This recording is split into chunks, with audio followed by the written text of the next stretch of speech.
The Brandon Peters Show may contain explicit language and detailed plot points. For more information on the show, stay tuned to the end of the episode. Summer, summer, summer of 86 at 40.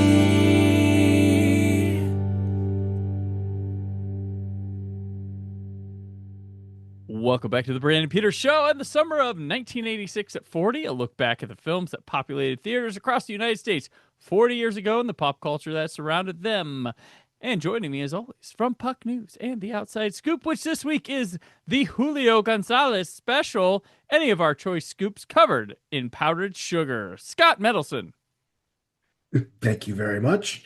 Yes, not too much powdered sugar. It's in what's the term? It's moderation.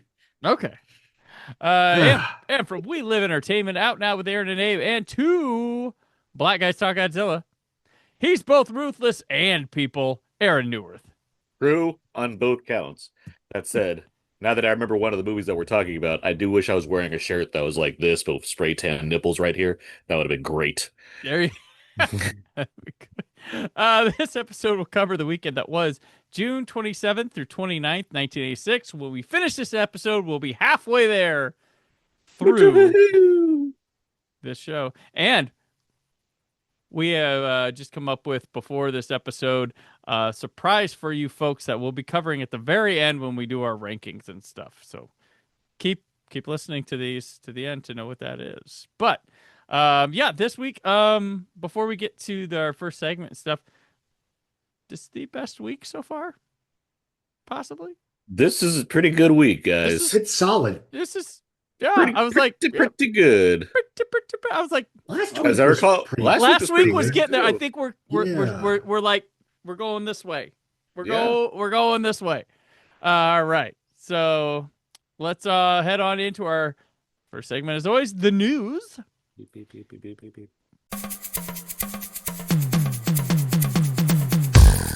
News. In 1985, the American record was set at the Olympic Games by Pablo Morales, an American record set even though he finished fourth in that event. But earlier in the meet, he put himself back in the world record book by reclaiming the world record in the 100-meter butterfly. His time of 52.84 took Michael Gross out of the record book for the 100 fly. On June 23rd, Pedro Morales swims the world record 100-meter butterfly at 52.84. Congratulations, Pedro. All right. At that same day, as he's doing it, as he's setting the world record, Tip O'Neill refuses to let President Reagan address the House. Little background. In June 1986, House Speaker Tip O'Neill refused Ronald Reagan's request to address the House of Representatives regarding aid for the Nicaraguan Contras, labeling it an unprecedented lobbying attempt. O'Neill insisted on a formal joint session, while Reagan accused him of obstruction, prompting a televised partisan dispute over foreign policy. Excitement in politics. I'm sure Reagan forgot all about it by the next day. If he even got there. Meanwhile, I'm getting Contra 1, Contra 2, Contra 3, Metal Gear Solid. Down, left, right, BA start. Or just Metal Gear. It wasn't called Metal Gear Solid. It was just called Metal Gear, Metal Gear 2. Yeah. All right. June 24th, Guy Hunt was elected the first Republican governor in 112 years in which state? Sorry, Mike Hunt. What was his name? Guy Hunt. First Republican governor of what state in 112 years? California? New York? Alabama. Oh. Alabama was Democrat for okay. Well, also within 100 years, the notion of being Republicans changed like kind of a lot in different ways. So. I mean, we always have to remind ourselves that Texas was pretty blue until George W. Bush went and smeared Ann Richards and became governor in, I believe, 1994.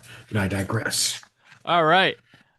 Same day in Britain, Foreign Office Minister Linda Chalker meets Oliver Tambo, president of the African National Congress, to discuss means of ending apartheid violence or apartheid without violence. It's I know we're on movie podcast. It is wild, the notion of like when people say like get over it, slavery, and it's this, over 200 years. It's like apartheid was like not long ago. No, it was a serious deal. Yeah. We're in this age, and like apartheid is a very relevant thing that happened. Not that like Elon's alive, like, and he's profited off of apartheid, like, and he's not old. Right. It's like, this is what this podcast is supposed to be about. It's like, apartheid and stuff, blah, blah, blah, blah. Yeah. So you went and saw Top Gun again this weekend? Yeah. Like, that's what life, Yeah. Yeah. That's the experiment that is this series. These are all the things that are talked about in that We Didn't Start the Fire song. Right. Yes. On the same day, the U.S. Senate approves tax reform. It was in quotes. I don't. June 27th, American tennis player Ann White shocks Wimbledon by wearing a white one-piece Lycra bodysuit in the first round match against Pam Shriver. She changed to a regular outfit after a rain break. Multiple old men in hats felt something they hadn't felt in the longest of times. Right. Scott went as her for Halloween that same year. Pretty good. Accurate. I was 6 years old. It was weird. He That's why they called him Scott changed. Lycra Mendelson. He also changed after it rained. So that's what I call a racket attack. All right. Real ones remember. Oh, don't let that door hit you on the way out. All right. June 27th, in referendum, Irish uphold ban on divorce, and on the 28th, the next day, Irish population condemns divorce. So okay, if you marry them, you're stuck with them, and the country supported it. And then something luck of the Irish. Then we'll move on that same day to South Africa. South African journalist and founder of the New Nation newspaper, Zwelake Sisulu, is abducted. He was released 721 days later on the 2nd of December, 1988. Jesus. What was that name? No, Scott. It was Zwelake. Not Jesus. Jesus was many years prior. It's sad. Again, I have no idea who this man is, mea culpa. But when I hear the new newspaper is called New Nation, June 28th. I don't necessarily want to judge somebody by the color of their skin, but in this case, it might be applicable. Okay. June 28th, West European leaders meeting in the Netherlands delay indefinitely imposing economic sanctions against South Africa. And to get away from the apartheid news, June 29th, Sparky Anderson is the first to win 600 games as a manager in both the American League and the National League. Electrifying. Yes. And okay, for the record, he was black, newspaper good. There you go. June 29th, Richard Branson aboard Virgin Atlantic Challenger 2 reaches Bishop Rock, Isles of Sicily, fastest crossing of the Atlantic. And he was still bored. And the brightest. Yeah. It's because his teeth are very white. That was the joke there. There you go. All right. Deaths this week. Actor Nigel Stock, poet, priest, and Jerry Lorenzoon dies in an airplane crash. Richard Branson found for questioning. Right.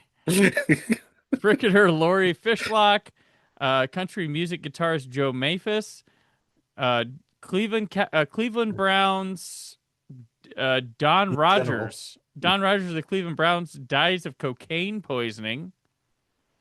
Actress Edna Mae Cooper, composer Zoltan Gardoni, Ida Mae McKenzie, an actress, NFL player Jack Christensen, American politician John P. East, and stage and screen actor Robert Drivas, another one claimed by AIDS.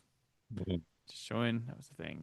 We have a Well, wedding. I mean, Oh, no, I was trying to see what the difference between like cocaine poisoning versus cocaine overdose, mm. and I Well, don't know bad if there's. cocaine, not cut. Yeah, Looks that's what I was thinking. It was the cut quality looks of the something content. horrible versus Scott's it's worried about it's a earlier. He's it's like, a quality problem, not a yes, quantity problem. yes, yeah, correct. Fair. yeah. That's what I imagined it was, but yeah, what Scott, was you should know in it, this. not a what Obviously, all the cocaine that I use.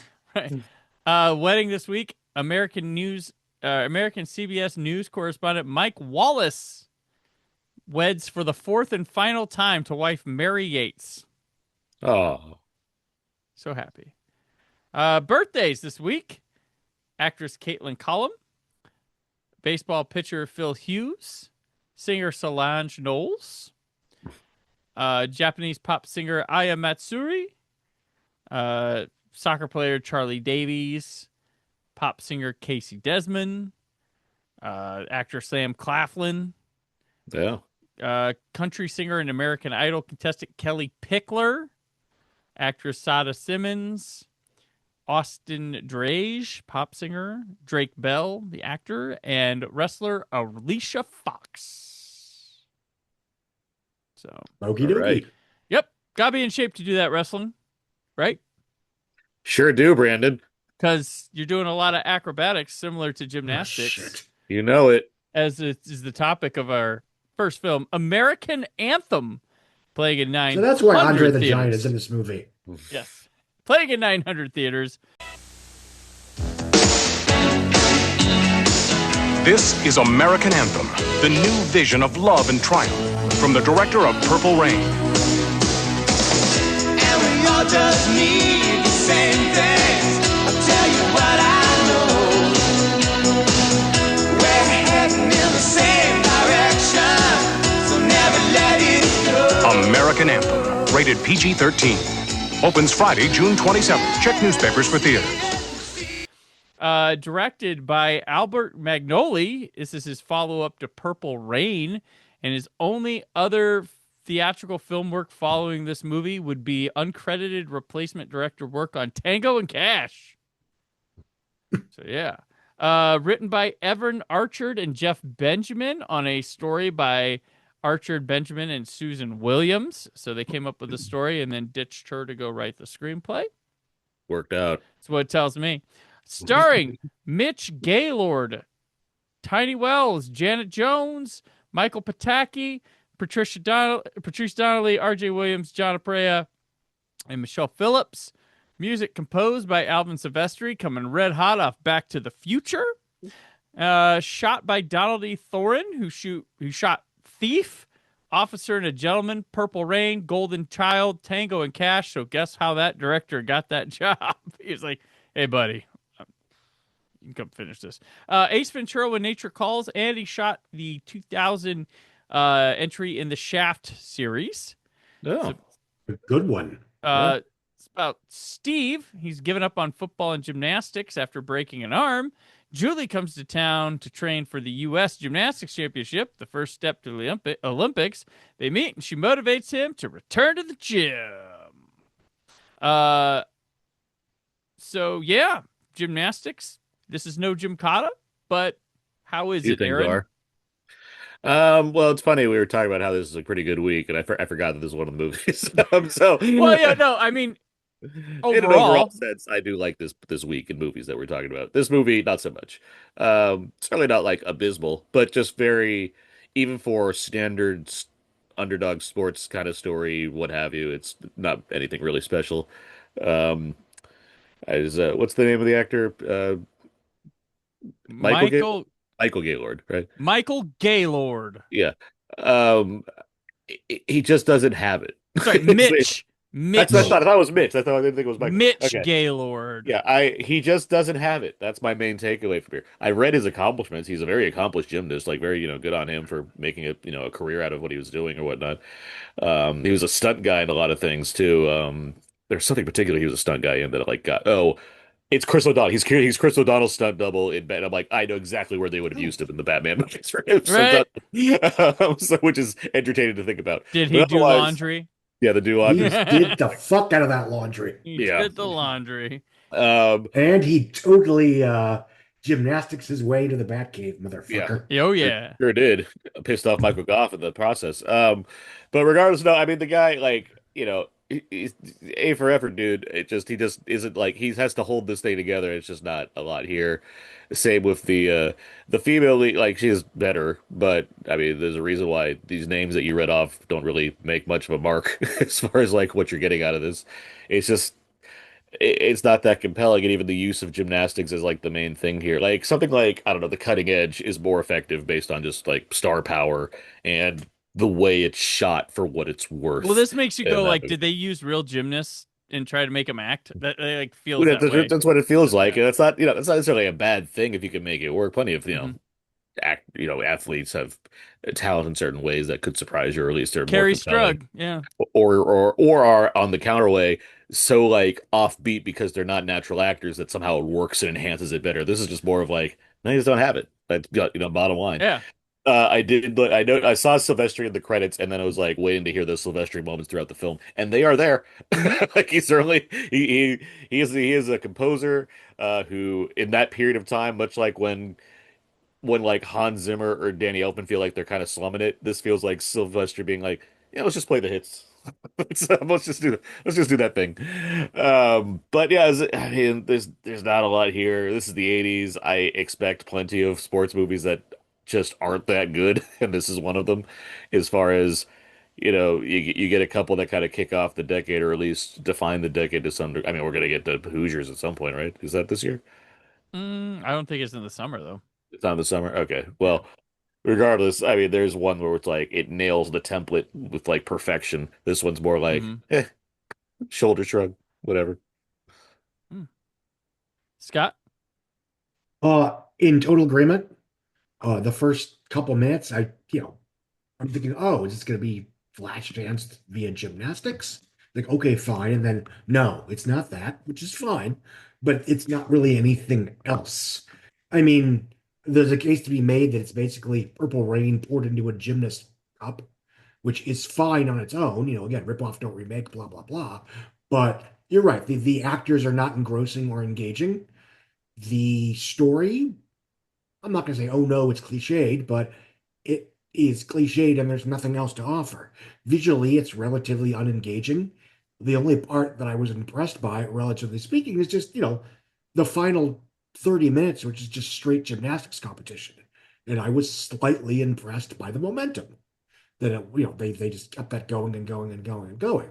And yes, in a vacuum, it is impressive to see that kind of athleticism and art and or craft, but it's not any different than what you could see in the real world on television.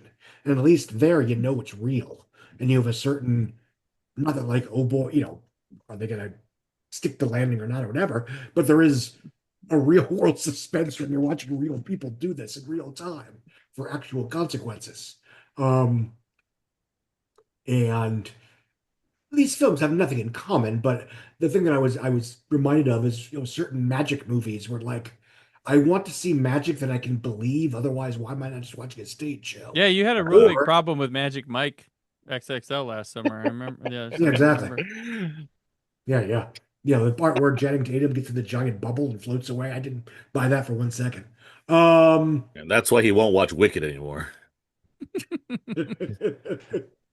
um, but no, this is disappointing in the sense that there are movies in this kind of not just sports, but I'm thinking stuff like dance movies, like Center Stage or whatever, or Flashdance, obviously, that are compelling of their own accord. And you don't have to be. I've long believed you don't have to be interested in the sport to give a damn about the movie. I was always amused by people in the summer of 2020 because there was nothing else to talk about. It was like, I don't care about chess, but I love the Queen's Gambit. That's crazy. Like that's how this works. Yeah. If the movie or the show is good, you care about the sport. I don't give a shit about spelling bees. But when people ask me what my favorite sports movie is, I say only half jokingly, Aquila and the He's Bee. the bee. It's a, Mhm. yeah. Is that a sport? I don't know. Probably not. But, do I give a shit about spelling bees in the abstract? Absolutely not. Um, but this just has nothing to offer to make it a rise above the bare minimum of what you'd expect from this particular genre. And it barely does that because the characters aren't interesting. The arcs aren't particularly engrossing. There are no surprises. I don't need plot twists, but I need something. And it's just, I hate using the phrase a nothing burger because it's a cliche, but this kind of applies. This is a nothing burger. Yeah. I want to just to follow up here. Hoosiers would premiere in November 10th of 1986 in my home here of Indianapolis, Indiana. It would open limited on November 14th. It then had a premiere in Century City, California in December 11th. It would show in Los Angeles on December 12th, and then it opened wide February 27th, 1987. So it was like an awards qualifier. It did an awards qualifier and then opens the following year. So, but gymnastics, this, yeah, I agree with your sentiment. It's nothing there. I would say, like, I was weirded out. I rented this, and like the Warner Brothers logo held for an abnormally long time at the beginning, to where I was like, did the video freeze and the music kept going and the audio kept going, and that was bizarre. And then the movie itself, it opens like a second act going into third act montage in a Rocky movie. Like, I was like, wait, did I miss something going on? Like, it felt like some drama had happened and we're watching them work through it to something else, and it doesn't really go. It's like D2 The Mighty Ducks, so we get Gordon Bombay going back to hockey all of a sudden. They're like, Right. when did this happen? Right. Yeah. What in the Nightmare on Elm Street 2010 remake is this? Right. Yeah. So this is just, it's awkward. I don't know. And then it's super generic too with the story. And I really don't want to pound the movie because it's not, it's trying to be a good movie. Like, it's trying to be a better movie. It's trying to fit in with the like music video, sports-esque type movies of the time. Yeah. And I will give that, at least it doesn't look like television come to the big screen. Like, this has a legit cinematographer with it. It looks good. I'll give it that. It never looks boring. It's not like gymnastics is engagingly filmed or anything, but the movie just looks rock solid. It doesn't look like, when you check on people's resume, it's like, oh, yep, bunch of TV episodes. Got it. Credit where it's I understand what you're saying as far as there's a cinematic quality to it, but Yeah. I do think if you're going to make it's a low bar, but well, they have high bars in gymnastics. If they're going to make a movie, if they're going to make a movie about that's an easy hurdle to clear. If they want to make a movie about that, I would Stick that one in the vault. Being engaged by those elements would be a pretty key part of the cinematography. Yeah. And while Scott, you mentioned like the last 30 minutes is all that, like, yeah, like they show it. But like, it certainly isn't the most like, Yeah. and I'm not expecting like, I don't know, James Wan camera work where he's like tracking with the fucking things or whatever, but at the same time, it's like, it's gonna be a little more compelling. I mean, this has crazy dream sequences with weird lighting and stuff like that, and it just your standard like base. And this is like Scott and I being like fawning over, like, when we watch Porky's and we're like, this isn't good, but it looks like a movie. You know, like that type of. That's kind of what I got here. Like, when you just have two people talking and it looks good, they look big, it looks like I can imagine this on a big screen. It's got something, because there are movies in this era that don't even look that good. Like, this movie has some quality shooting it, even if it's, you know, not. There's a sheen of professionalism, and it's everybody coming off probably fucking cocky after Purple Rain, and then like, oh, we can make stars out of these people again, and nope. Well, that's, I mean, if anything, pointing out Purple Rain seems like a key as far as what screen presence and what a movie has just by having something going for it. Mm-hmm. And it's like, it's not like Prince is an amazing actor, but you put him on a camera, it's like he knows how to take the spotlight. Like, he can do it. But Prince is a musician who has stage presence and has to go sell and act and to people every night. Communicate that without having to gymnast person. For sure. But I would say by comparison, because Purple Rain has, like, I don't know, production value, right, and like stuff that comes inherently with it because of who you're shooting. This movie lacks that, and so it feels more on the, what is the movie? The Thunder was it Thunder Road? Thunder Road. In that Thunder category Run or something, yeah. Thunder Run. in that category of we assembled the elements. ... Right. Yeah. No, that's true. But yeah, I no, will I'm say not. that I'm it just was trying to say interesting something to nice learn. about I the know. movie. Damn it. I'm not trying to fight Damn, you on it. Aaron. I'm not trying to fight Jeez, you on it. you will not. You will not compliment this. How dare you? I do find it interesting that just several months after he unsuccessfully coached Ivan Drago in Russia Mhm. during his humiliating defeat by Rocky Balboa, apparently Michael Pataki defected to America and is now coaching a U.S. gymnastics team. So kudos, I guess. That was their get for the movie. Right. Well, they have John Aprea. John Aprea was somebody, Sure. and this is 2 years before he joins the Andy Sedaris verse with Picasso Trigger, and then he goes on to be Uncle Jesse's dad on Full House, which is Okay. Grandpa. And then Gaylord is somebody. I mean, he's an accomplished gymnast, like I said. Like it'd be like if Michael Phelps suddenly was like, you know what I'm going to do? Lead a movie, Bulletproof Monk, the remake, like whatever. Like it's Hey, not Michael Phelps. Sometimes when that happens, you get stone cold. Yeah, sometimes. But when was the last time you got a Stone Cold though? Not in a while. I don't know. Yeah. But yeah, sometimes you get stone cold. That's why you always roll the dice. You might have stone cold. Yeah, but that's why you always bet on black, and that's why Purple Rain was a better movie than this one. No, not arguing that. So, all right. Well, we're going to take a short ad break here for this week. God. I've got a very special one. Very excited about this week. So, What was They're the all first special, Mentos Brandon. commercial? here we go. What if it was the first Mentos commercial? What's it like to play the Nintendo Ooh, Entertainment System? Yeah. What is it like? The robot. One of my favorite Smash Brothers characters. Nobody fucking plays the robot in Smash. I do. I play as Robot in Well. Game & Watch. Here we go. Oh, Kung Fu. You must lose a Hogan's lot. Alley. Oh man. Oh, man. I had that happen once. Nintendo Entertainment Yep. System. Look at all the- Now you're playing All with 20 power. games. Oh man. Yeah, look at I that. remember when Mike Starr beat up Macaulay Culkin for making that happen at the house at that one Michael Jackson video. Just beat him out, beat his yeah. ass. That's how that Nintendo. video ended. It was just him smacking the shit out of Macaulay Culkin. First of all, I only owned the core system, so my house never, came up out of the Lifted off. ground and went into space. So that Didn't was have good. the robot. It never Branson. No, fuck the robot. I never had. Um, I only had the gun. I had the original gun that they had to change to orange. And then I never got the power pad. I never got the glove. I never got No the robot. robot. The glove is fucking stupid. I never owned the glove, but I Yeah, used it I once or played with twice. it. Yeah, You heard it it's here like- first. Yeah. Scott Mendelson is not one for the glove. Nope. Well, I mean, any friend you went over to his house, like it sucks. Like none of them. Like it is not like Lucas in The Wizard. No kid loves the glove. I never had a Nintendo, an NES, or a Super NES. I'd say I had Sega Genesis. Sega! Were you Yep. poor? But no, I was hip.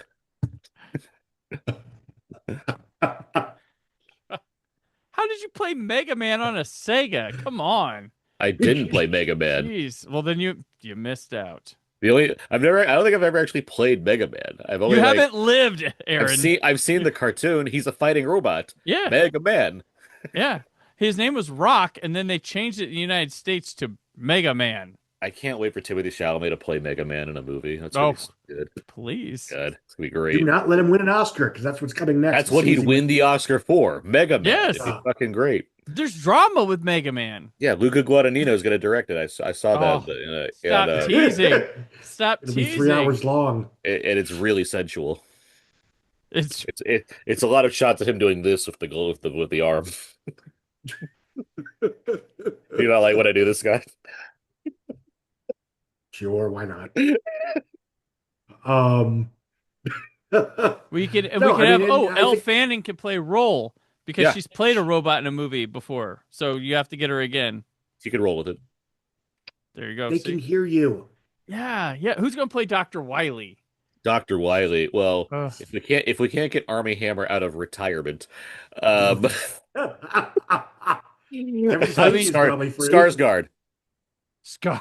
Which one? There's several. Any of them, honestly. Okay, yeah. Any of them. One Gunter. for the flashback when they're young. Gunter Skarsgård. Dylan for the The Luke Hemsworth of Skarsgård. Gunter. or you just call Jeff Goldblum. No, yeah, There that you would go. work. I think Cage. Okay, sure. Cage? Oh, Doing like Sorcerer's Apprentice Cage yeah. with white hair. I can. Yep. I want Dave Bautista as Woodman. Be a good one. Everybody at 86 is like, oh, the Mega Man discussion. Who's the orange Mega, like the rival Mega Man, like the reverse Mega Man? Oh, Proto Man. Proto Man, thank you. Tom Holland, obviously. Oh yeah, yeah. Who else? Would Finally put them, the movie, the thing that Luca Guadagnino didn't get to do in Challengers, put Tom Holland versus Timothée Chalamet. He's finally making it happening in this movie. It's gonna, yeah. That could, Obviously, Trent Reznor, Atticus Ross do the score. yeah. Who else would you They'd get? fucking crush it. That 16-bit jams they put in there. Ooh, I want Josh O'Connor as Quick Man. Here we go. See? This See? just writes itself. It's going good. I mean, we're gonna have to start. I mean, you have spin-off like podcasts. 6,000 men type, XYZ man as various. We're gonna villains. start the movie in the middle of Mega Man 1, and he finishes, and then most of the movie be the better, superior Mega Man 2. He finishes all right. Yeah. There we go. Are you implying that he finishes masturbating on screen during the first Mega Man movie? It's yes. Yeah. Gosh. Well, that is the form with the filmmaker. It's the comic timing that Scott brings to this. Right. Scott's being pretty ruthless. Like our Wait, next hold movie, on a second. We gotta Ruthless talk about the commercial. People. Oh, the Nintendo. No, We're 'cause- not done with the Nintendo commercial. There was something to talk about? Oh wow, we're still going. Well, just and you Now probably Scott's know this, playing with but power.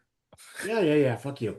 But you probably all know this. But like the robot that nobody liked and almost nobody bought was basically there because otherwise toy stores would not sell the Nintendo because they had gotten burned before on home video game systems.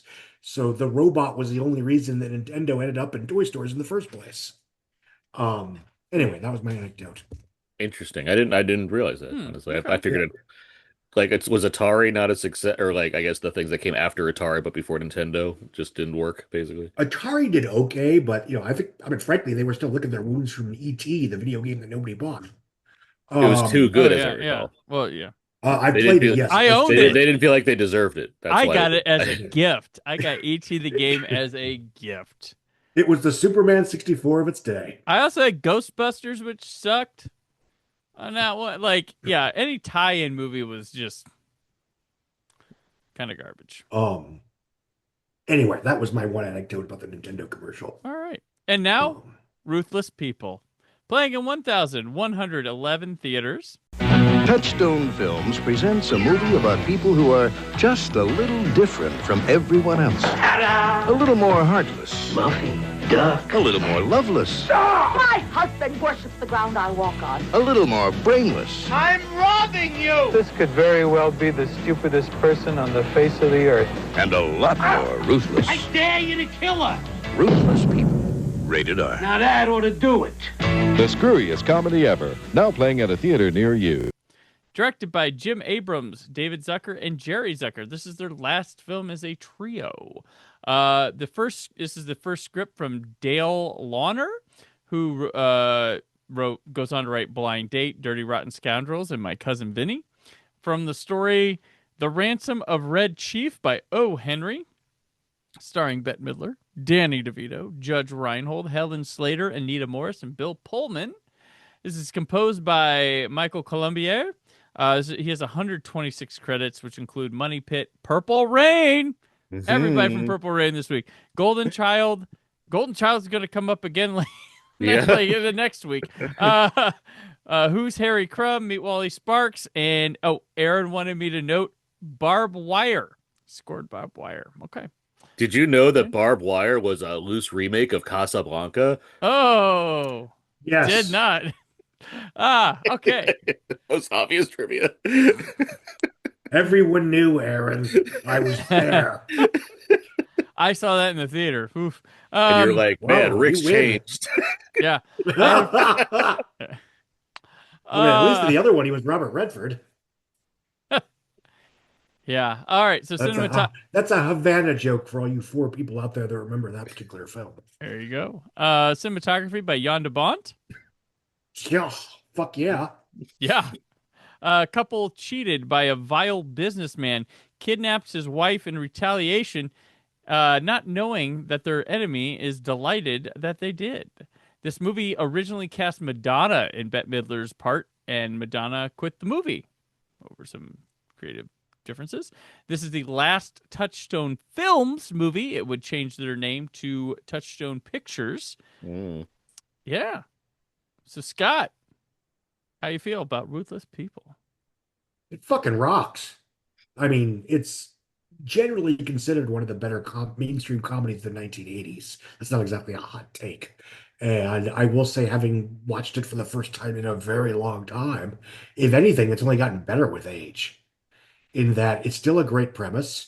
It still offers lots of just ridiculous details and subplots and characters. So it's actually a lot more than just, a twist on the kidnapping shtick.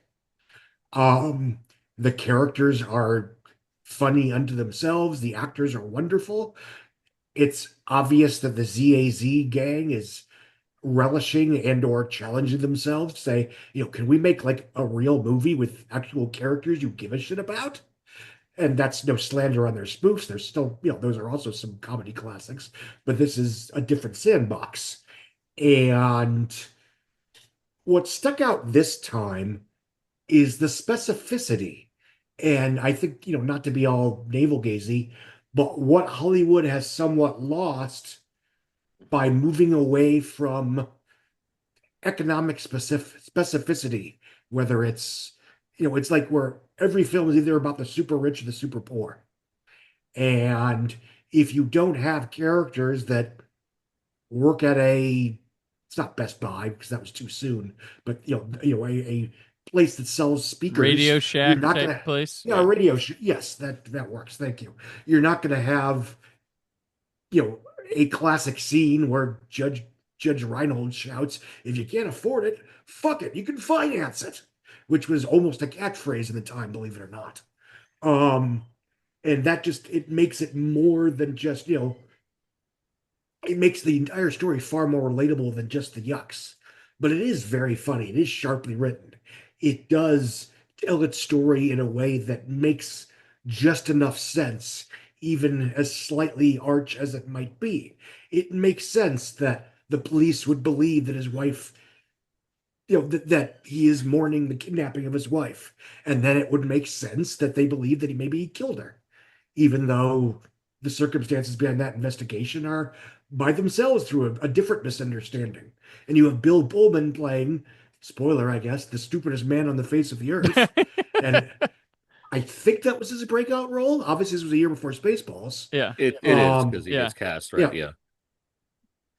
And you have Helen Slater and Judge Reinhold that are just so weirdly not weirdly, but like, they feel like real human beings. And of course, that's the joke, is that they're the only nice people in the movie.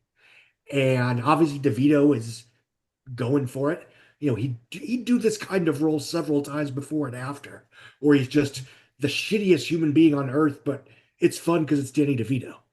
Mm-hmm. Other people's money, to a certain extent, the Romancing the Stone, Jewel of the Nile movies. But this is a genuine comedy classic from the 1980s. And by default, it's one of the best films of the summer.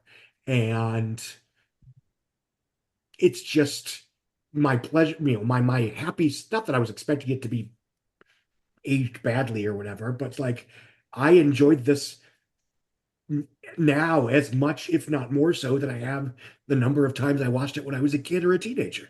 It is terrific, terrifically written, terrifically shot. Again, it's shot by the guy that would eventually go on to do, Die Hard, and then he would direct Speed and Twister. And, I'm not saying it's like Todd Phillips style comedy in terms of and Scott. What else would he direct? Well, The Haunting, obviously, and Tomb Raider: The What Cradle of else? Life. Your fave? That's why I said to rid of the cradle of life. There we go. There we go. Um, and almost nothing after that, I think. No, that's it. That's movie jail. Him and Stephen Summers need to get rescued, but I digress. But no, it's fucking terrific. And all, I'm just gonna sit here and say superlatives and adjectives for the next 5 minutes, but Okay. or I could just shut up and let Aaron talk. Or that. Aaron. I've never seen it before until this week. Lucky bastard. It's the one where I've always like heard of, it's the one I've heard about, but it just never like emerged as like I need to watch this right this second. Similar to like War of the Roses last year, where I was like, I never actually watched War of the Roses. Let me watch this before I watch this remake of it. And surprisingly, the remake wasn't terrible. It was like, oh, this is not bad. Splitsville is better, but regardless, this movie, I can't say I'm quite as effusive as Scott is. I certainly like the movie. It's very good. It's very funny. It's very stylish for its 80s-ness as far as like noting that it was shot by Jean de Bont, who does he like similar like Barry Sonnenfeld, where it's not like that they have a specific style when in cinematography mode, but there's certainly like a presence there that seems more apparent than otherwise when it comes to certain cinematographers that have less like acclaim behind their name, let alone, would go on to become directors on their own right. But regardless of all that, it's got a great cast. I forget that Judge Reinhold doesn't really like go away for a while until like I guess what vice versa or was it that one? More or less. Before that though, he's like because I just think of from so specifically from a few things, Gremlins or Beverly Hills Cop. I'm like, oh, yeah, he was like around doing other movies, and so well, it was everybody breaks out in Fast Times, and they get the whole Yeah. decade to prove and stay around and stuff like that. I know. I feel like I very specifically just know Judge Reinhold from like very specific things. Like, oh yeah, he was like an actor doing stuff, so it's nice to see him here, like in a role like this. Um, DeVito, last week I talked about how Bob Hoskins, I think, is one of like the greatest British actors of all time. I do think Danny DeVito is like nearly the American equivalent, but just raunchier. Like that's, I think he can. Yeah. DeVito's like has such an incredible like career as far as the kinds of roles he's played, where he can be a character actor, a leading man. He can play rich schmuck. He can play poor bastard. He can play middle class. Like he could. It's like for a person that has such an iconic look like Danny DeVito, it's like it's wild that he can kind of do anything and you believe him in that role. Like we take for granted how good Danny DeVito is, even though he's like a beloved movie star. Like it seems like we don't realize how good we have it when we have him in a movie. And he was a beloved television star prior. Exactly, I was going to say, let alone both mediums, being on Taxi and then being on It's Always Sunny for God no 20 years. It's kind of incredible. Along with him being a movie producer and a director and like he's a very talented individual. But here, yes, he's in prime Danny DeVito mode, which is funny because like a couple years later he does Throw Mama from the Train, which feels like the most out there for him as far as like him trying to do like a different that's like him doing One Flew Over the Cuckoo's Nest, except he has lines of dialogue in terms of how like introverted he seems. Regardless, this movie fun. I mean it's well acted, the comedy's good. I like Bette Midler quite a bit in like this mode when she's kind of like just going for like that's just fun to see, and like she does that. I'm not gonna say Big Business is an amazing film, but it's like I'm not.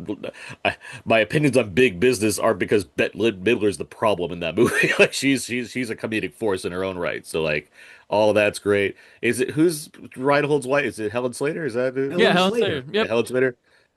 Supergirl, right? Yep. Post Supergirl, I think. Yeah. Oh yeah, it's post Supergirl. Yes. No, it's Supergirl's 80s. No, Superman 4 is 84. Okay. Yeah. Okay. Yeah. No, she's like, it's just nice to see her. Like, even if it's just, she gets to do stuff though. She's not just like the wife. She gets to like have her own like set of fun. But it's just nice to see her like here, like playing around with the boys, that kind of thing. Like, because you get it, and you have what's her name? Anita Moore, the other one, DeVito's mistress, I guess. There's all this cast is like stacked. Like Art Evans is like there's a lot of people in this thing like that. I just was surprised to like just see there's so many like faces.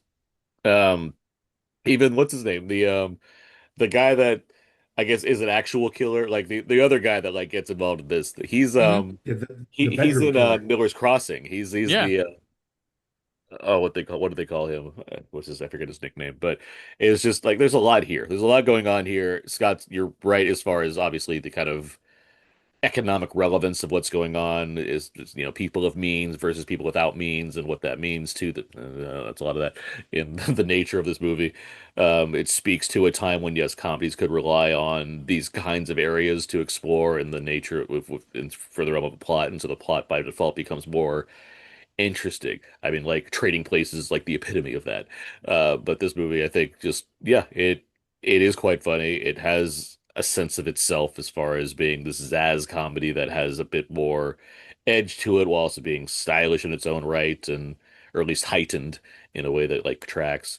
And everyone's like doing top-notch performances. So yeah, this is a very I don't think I've heard of it being regarded as like one of the best comedies of the 80s, or at least that doesn't like seem to occur to me whenever or at least I don't see that as a thing all that often, but I wouldn't be surprised if it gets like if I suddenly came across a list that I listed it in there because it does feel more accomplished than the average comedy, even if like the I don't know the laughs per minute um compared to certain other ones that are just built upon being nonstop zaniness or whatever. Regardless, it's a good movie. I quite enjoyed this. I was happy to watch it.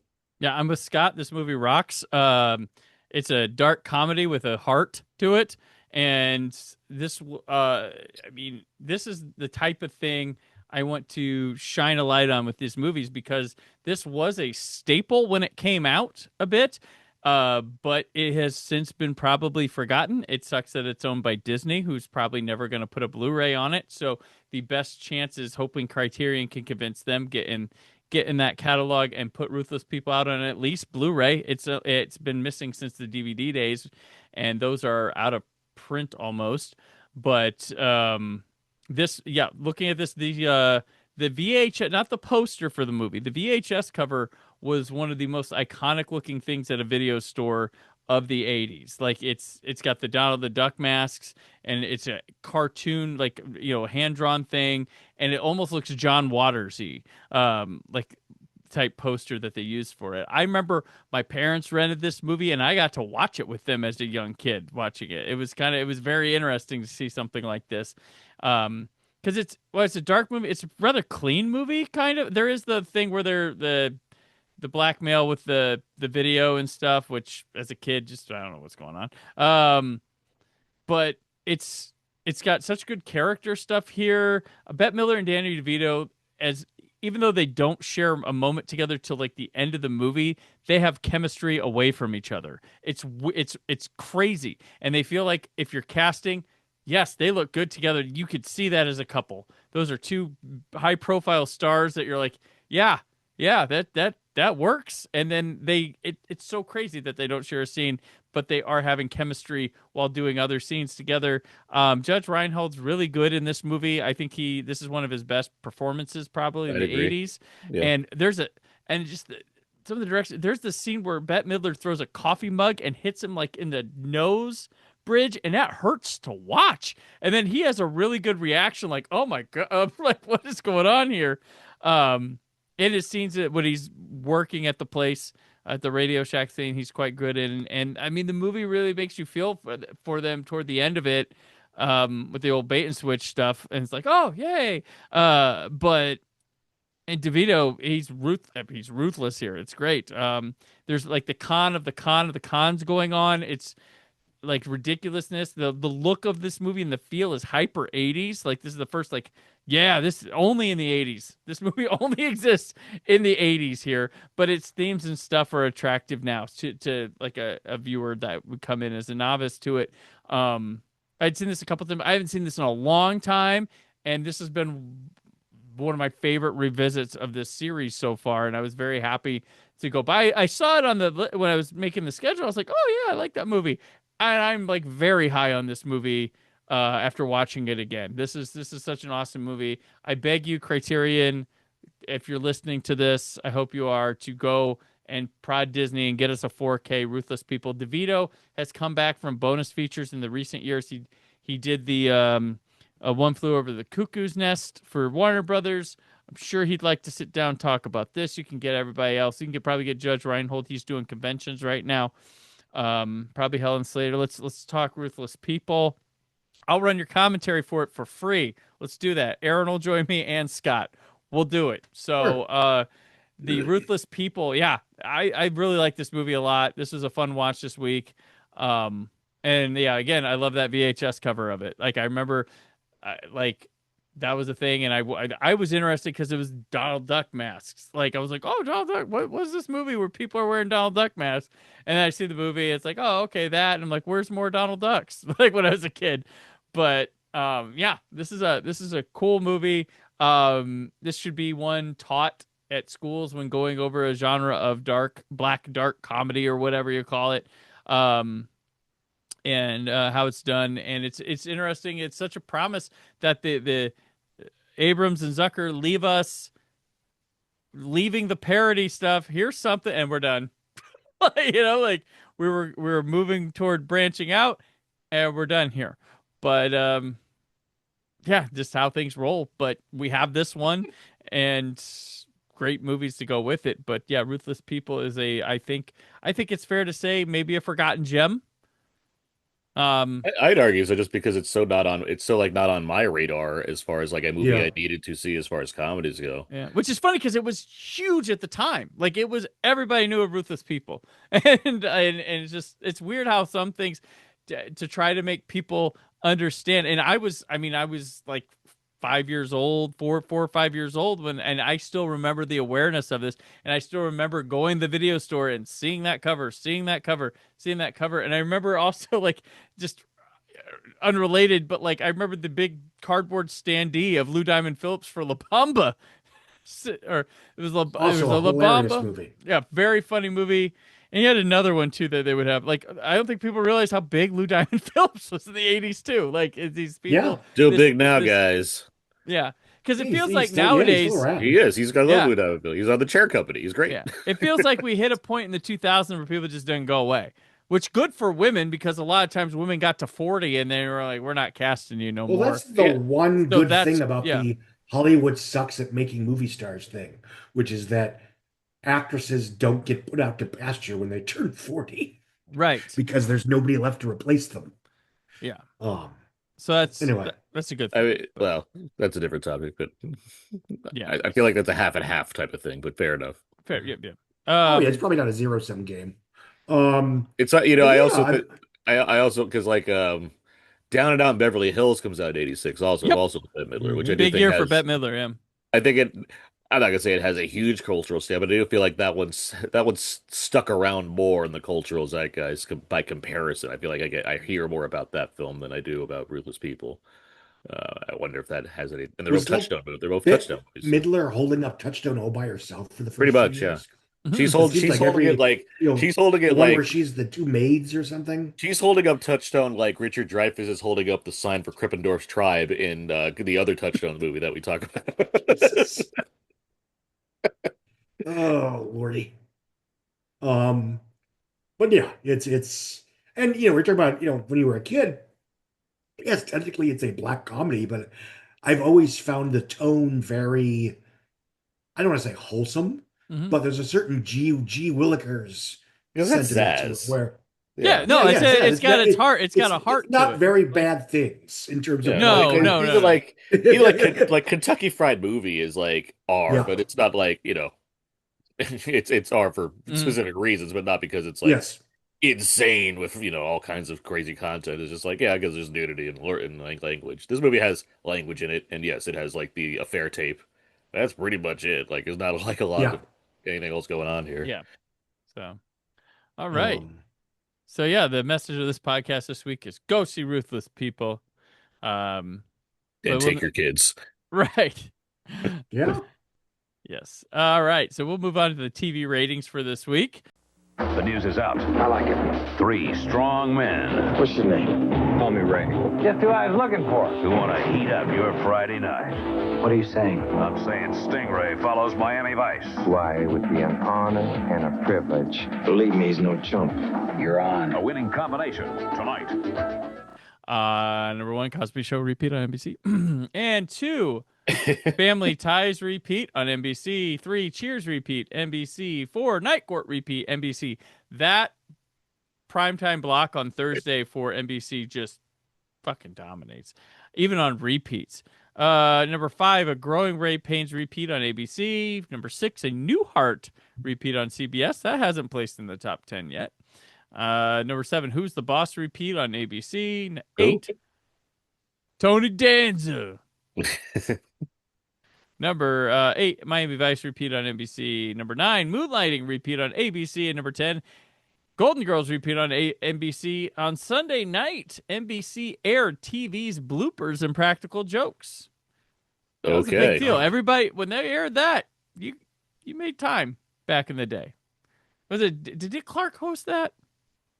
I think probably. Dick Clark host that. Well, you couldn't get blooper. It was like that was where you got bloopers, and then like DVD killed it. Like they didn't have blooper shows no more. So they got rid of that. One of my favorite videos as a child was something you got for free with your Sports Illustrated subscription. It was like a 50-minute tape called Dazzling Dunks and Basketball Bloopers. I had that. Yes, I had that. Yep. Dazzling Dunks and Basketball Bloopers. And I think it showed the Spud Webb Slam dunk contest. Because remember, they're like, oh, that little guy won the dunk contest. Scott, why were you reading Sports Illustrated? It was my father's. Okay. Yeah, I had that same. It was like a gray VHS case. I just read it for the articles. Swimsuit issue. Ew, get this out of here. Oh, I didn't even mean that. I'm just cut it out. Cut it out. So here's an interesting one. On Friday night, NBC aired America Talks Back. This is where viewers were interviewed on their thoughts as to what is on television nowadays. And the complaints were that there was too much sex and violence. The Golden Girls wasn't realistic enough. Real hard pressing truth. The show that's placing in the top 10 on repeats on Saturday nights, placing in the top 10. How can Don Johnson walk around without socks? Why does nobody ever die on the A-Team? And why don't they air plays on TV like they used to? Those were some of the hot topics there. Well, first off, that's why they're the A-Team and not the B-Team. Right? And they would have and they would have some of the network execs, and they had some of the stars answering to these questions as well. What like exactly Betty did they White want was on it? The Golden Girls? More chronic diseases? I don't know. Like, and Betty White's like, we'd have a pretty boring show if we were being realistic. That was her answer. More like trips to the bathrooms that stop conversations every 5 minutes. Like, Blanche doesn't have enough back pain? Sorry. Oh, my arthritis. Oh, jeez. So, yeah, it was just an interesting program, just like people's feedback and stuff. It's like, although at least it wasn't live, because like the BBC would do stuff like that. Like I have on one of my Doctor Who Blu-rays where the finale of a season that wasn't well liked at the time was there, and they had the writers in like a Geraldo setting with people, fans of the show, in the audience, and it's ugly. It's like, why would you put them through this shit? Why would you? Sorry. Yeah. I think I sent you a link to something a long time ago when I think it was around when Multiverse of Madness was coming out. Yeah. It's like old clip of a talk show in England where Sam Raimi was like sitting in the like a Geraldo type show where he's sitting at the front, and the audience is like asking questions about like the use of gore in horror movies and whatnot, and like Sam Raimi just sitting there calmly explaining why there's no harm to this and it's all fun and games. And I found it to be fascinating.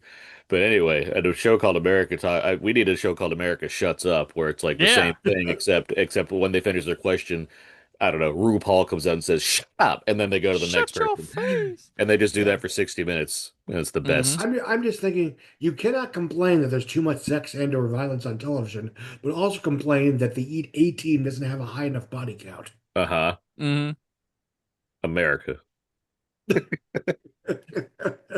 Well, that's like the complaint in when I lived in Muncie, and Signs came out on DVD, and some hillbilly guy came in and told me what a trashy movie it was and how dumb they were because they didn't have guns in their house and ready to shoot at the aliens.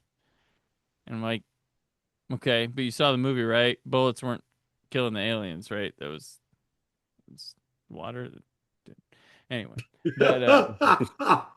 or complaining that blood wasn't profusely spraying out of Bill Fichtner at the beginning of The Dark Knight. Because who would complain about that? Anyway. He must live a happy life. It was just a flesh wound. Right? The movies that aired this week on TV. Monday, ABC aired The Night the Lights Went Out in Georgia from 1981. It had that movie starred Christy McNichol, Dennis Quaid, and Mark Hamill.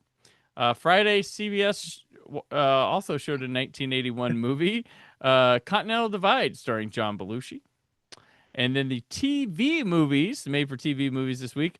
Monday on NBC, Liberty was a brand new movie. A lot of them been repeats. This starred Chris Sarandon, Frank Langella, Carrie Fisher, Dana Delaney, George Kennedy, LeVar Burton, and Angela Bassett. Okay. Yeah. Saturday. Dracula's in there. Right? That's true. Saturday on ABC, Babysitter, 2 words, from 1983. So it's a big baby. Starring Phoebe Cates, Ted Wass, Ephraim Zimbalist Jr., and Pamela Bellwood. Saturday, what? Nothing. Hey, if you had No something notes. to say about Phoebe Cates, then fine. I'll let Were it. you I'll like allow hearing it. my mind? Because my mind was like, oh, Fast Times reunion this week. Right. Saturday on CBS, My Wicked Ways, The Legend of Errol Flynn from 1985, starring.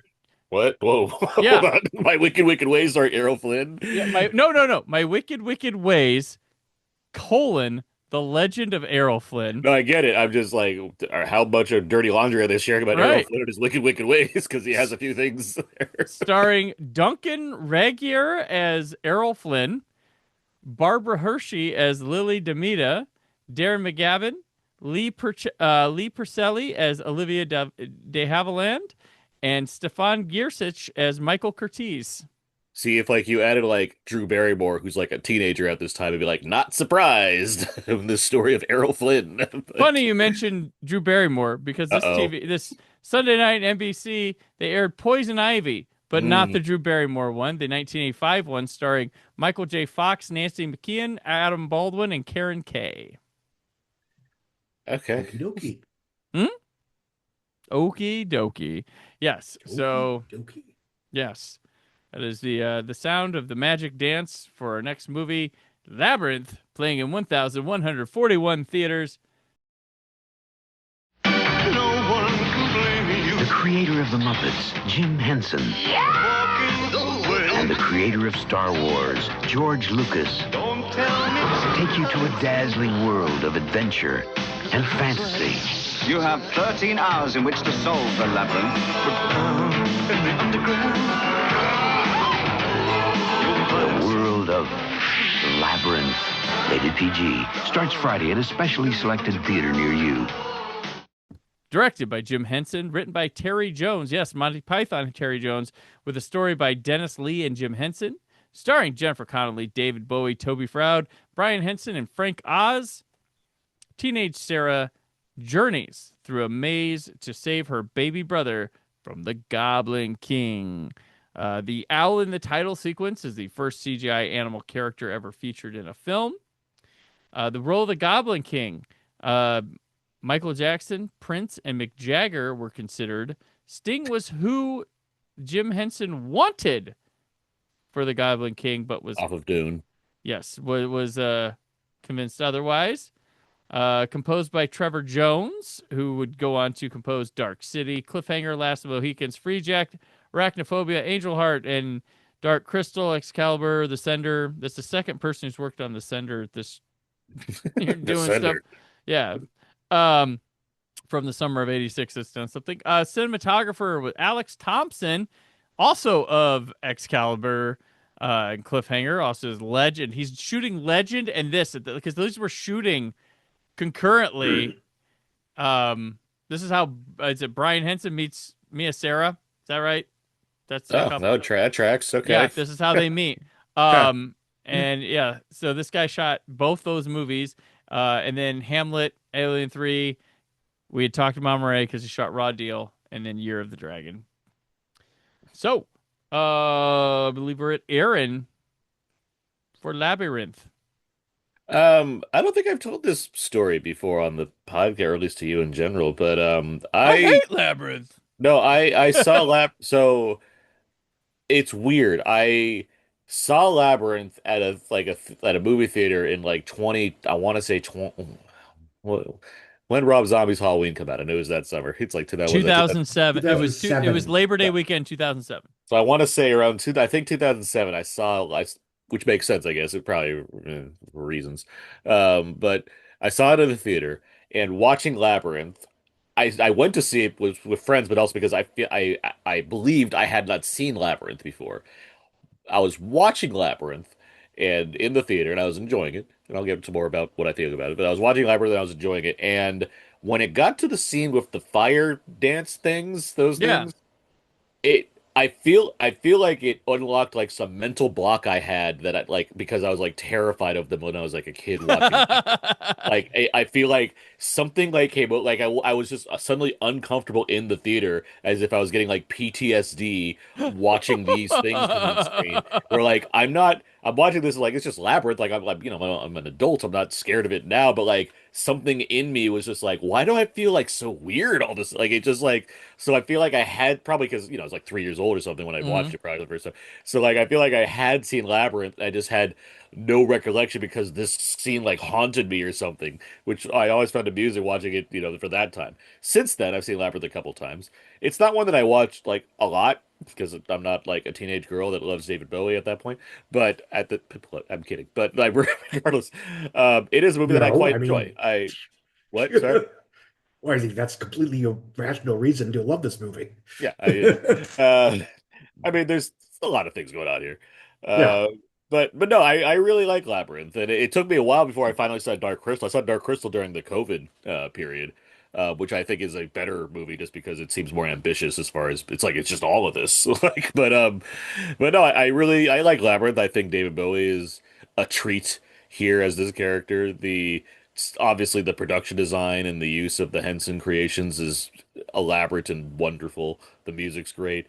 You got young Jennifer Connelly running around. I meant to watch Phenomena after this because I feel like it's an appropriate double feature. Um, but the movie, it like she's fun to watch when she's young. I think like she, in the way we were talking about American Anthem, where they just don't have it. I think Jennifer Connelly obviously like gets better as she goes along as an actress.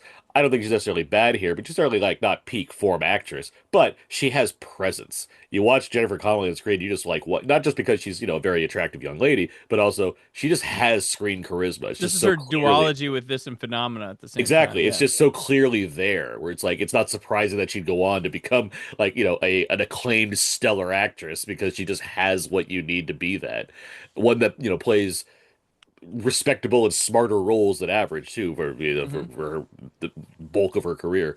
But on top of that, like the story is it's very thin, but it's still like it's an immensely likable movie. I mean, the story is nothing. The story is like she said a thing, her brother disappears, got to find her brother. Period. And It's a it's like, quest. all right. It's a Even the quest. movie itself is like, you could just like this story, we've got nothing going on. You can just walk this way and find him. And he's like, I'm gonna go this way. Like it's like there's so nothing here to the story. The movie tries to quit ahead of her. And she's like, let's keep going. Let's see, let's just have fun. And that's what it is. There's a lot of fun in this movie. There's a lot of fun creations, in there's in the realm of like 80s fantasy films and the adventures that we go on or whatnot. Like Legend is clearly like ambitious but kind of a failure. Princess Bride is like just the perfect version of anything. This is like, more towards that like top tier, not quite there. Like it's because it's just it's not it's self-aware to a point, but not in the way where like Princess Bride just like nails it. But it's still like super fun. I really enjoy Labyrinth. It's got the right people behind it. That's It kind of the really difference. does. Yeah, like it Yeah. doesn't it's not like a never-ending story, which is it's there, it's fine, but I don't know. That's it. That's another solid entry too. But Scott, Labyrinth. I have always been a fan of this. This is one of those films that just by happenstance I watched many, many, many times as a kid. Um, even as a kid, I was aware that it was sort of the kid-friendlier concession after Dark Crystal did not do well. Yeah. And because Dark Crystal is like, what if Lord of the Rings with Muppets? but even more obtuse than even that. Yeah. I mean, I Right. I respect the fuck out of Dark Crystal, but it's not a casual sit. I've never felt that way. That's This what is took me off guard when I watched it. I was like, oh, this is like Yeah. a movie. Like, Yeah. Yeah. like, we got to be involved in this. This is no Ewoks Battle for Endor. This is, you know. Two things are. Yeah. And this one is more mainstream. It's more commercially appealing. There are human characters to relate to. There's kid-friendly songs, but it's good. It's a good version of what it wants to be. You're right. Not only is it thin, but it bursts out of the door. You know, but she's in the labyrinth looking for her brother in like 10 minutes, give or take. And there's just like this one just takes off to the races. And so it's surprising that it doesn't drag more, especially like in the second act, because there is a certain amount of running in place, killing time before the inevitable, confrontation with the Goblin King. And yes, I do think most people's nostalgic memories, especially if you are a teen girl or were a teen girl or preteen when you saw this, was the David Bowie shit. Whether it's the ballroom sequence, whether it's uh, you know, the finale where he basically says, and we've always made fun of this just because like, do what I say and I will be your slave. It's like, wait a minute, that's backwards.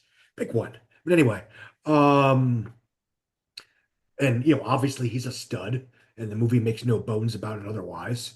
And this is one of those properties that they always threaten to remake or reboot or whatever every few years. And I've always said, like, look, a big part of the appeal of this movie then and now was its sex appeal. And I'm not even talking about, Jennifer Connelly's hot, blah, blah, blah. Keep in mind, I was 6 when I saw this. But just, the dangerous, problematic fave, older villain character, something like, when you watch Peter Pan, and it's like, oh, yeah, Hook is supposed to be, the girl's first crush is on her father, blah, blah, blah. And in a lot of the versions of the story, including the 2003 movie, the same actor plays Wendy's father and Captain Hook, because sort of the subtext made text, and it's the same kind of thing. And is there going to be a Labyrinth 2 that actually acknowledges that appeal, or is it just going to be sort of a generic, oh, we've got puppets and there's songs, and maybe we cast someone like Adam Driver who kind of looked like David Bowie to play the Goblin King, and we'll think, oh, that's enough. What was that? Hiddleston. Oh yeah, absolutely. Yeah. But that being said, no, it is very good. The production value is impeccable. I am once again angry that Jim Henson did not go to the doctor before it was too late. I mean, not to be weird about this, but he is one of those guys that because he died when he did, I really think it was, at least artistically, if not commercially, sort of a focal point in the time stream, so to speak. Yeah, like how would he have responded to CG after Jurassic Park hit? How would he have taken it to a next level? Not CG, but his puppeteering. What could that have been? It's interesting to consider, especially because they're trying these things with Dark Crystal, let alone this movie. And if like this is, just here, what is that escalation, right? And you look at Brian Henson, who obviously, it's not, the Henson Company. I respect the fact that they've kept things going in their own way, but like Brian Henson's sensibilities, which are completely fine to have his own, clearly led more into a, he likes his raunchier kind of things. Yeah. Like that's just where his head's at, and that's fine on him. But yeah, he certainly wasn't trying to beyond keeping the Muppets going by way of Treasure Island and Christmas Carol and what have you, which is all well and good. He certainly didn't try to like evolve the brand beyond what was familiar in the same way that Henson and I guess Lucas in their combined efforts were like going for. Well, that's, and not to get, bring everything back to Star Wars, but like, what would the prequels have been like if Henson was offering aid, support, and/or advice? And again, there's no way to know. I mean, it's irrelevant. Well, we know the Yoda would look a fuck of a lot better if Phantom Menace. At least in the first film, yeah. Yeah, the Phantom Menace, yes. Yeah, Jesus. But that being said, even though this is sort of a commercial concession, whatever, it's still one of the better kid-friendly fantasy films of the 80s, just in terms of how enveloping and immersive its high fantasy is. I mean, this isn't a film like, we're gonna, again, this film is fine on its own merits. We're going to talk about it later this summer, where Flight of the Navigator, where there's a lot of high fantasy, but it's still like a real world story with only as many special effects as they can afford, because that's fine. This just feels like, how did this movie not cost $300 million in 1986? Right. And but yeah, it's very good, and it's very specific. The reasons why it's appealing are specific, and it's the appeal of David Bowie. It's the songs. It's the very dark undertones that if you're paying even a little bit of attention, like, this guy's been murdering babies for centuries. Cool. And yeah, it works. Yeah. And yeah. Yeah, no, I love Labyrinth. This is a movie for any generation of me I've loved. I've thought it was awesome. Not just nostalgia. I've like respected a lot as an adult. This is a movie where I couldn't wait to show my kids it, because I'm like, oh, it'll spook them a little. Which anything with, you see a baby in trouble, they're like, "Whoa, you better be okay, right?" It's like, baby's gonna be okay. But it's got the music, and it's a whirlwind of everything in one. One of the best fantasy films of the 80s, in a decade that really is, I think, appreciated and underappreciated in fantasy. There's nostalgia appreciation for its fantasy, but I think the hardcore, actually serious discussion about how good they were getting some grounded like fantasy with their feelings and stuff with their visual effects. So this movie is a masterpiece of sets, matte paintings, puppets, animatronics, in-camera visual effects. It is just, bar none, like, this is awesome. There's like some amazing stuff going on here. Wonderful creature design. Lots of you do a hell of a lot in this movie in a short time. You go to a lot of places in a limited area.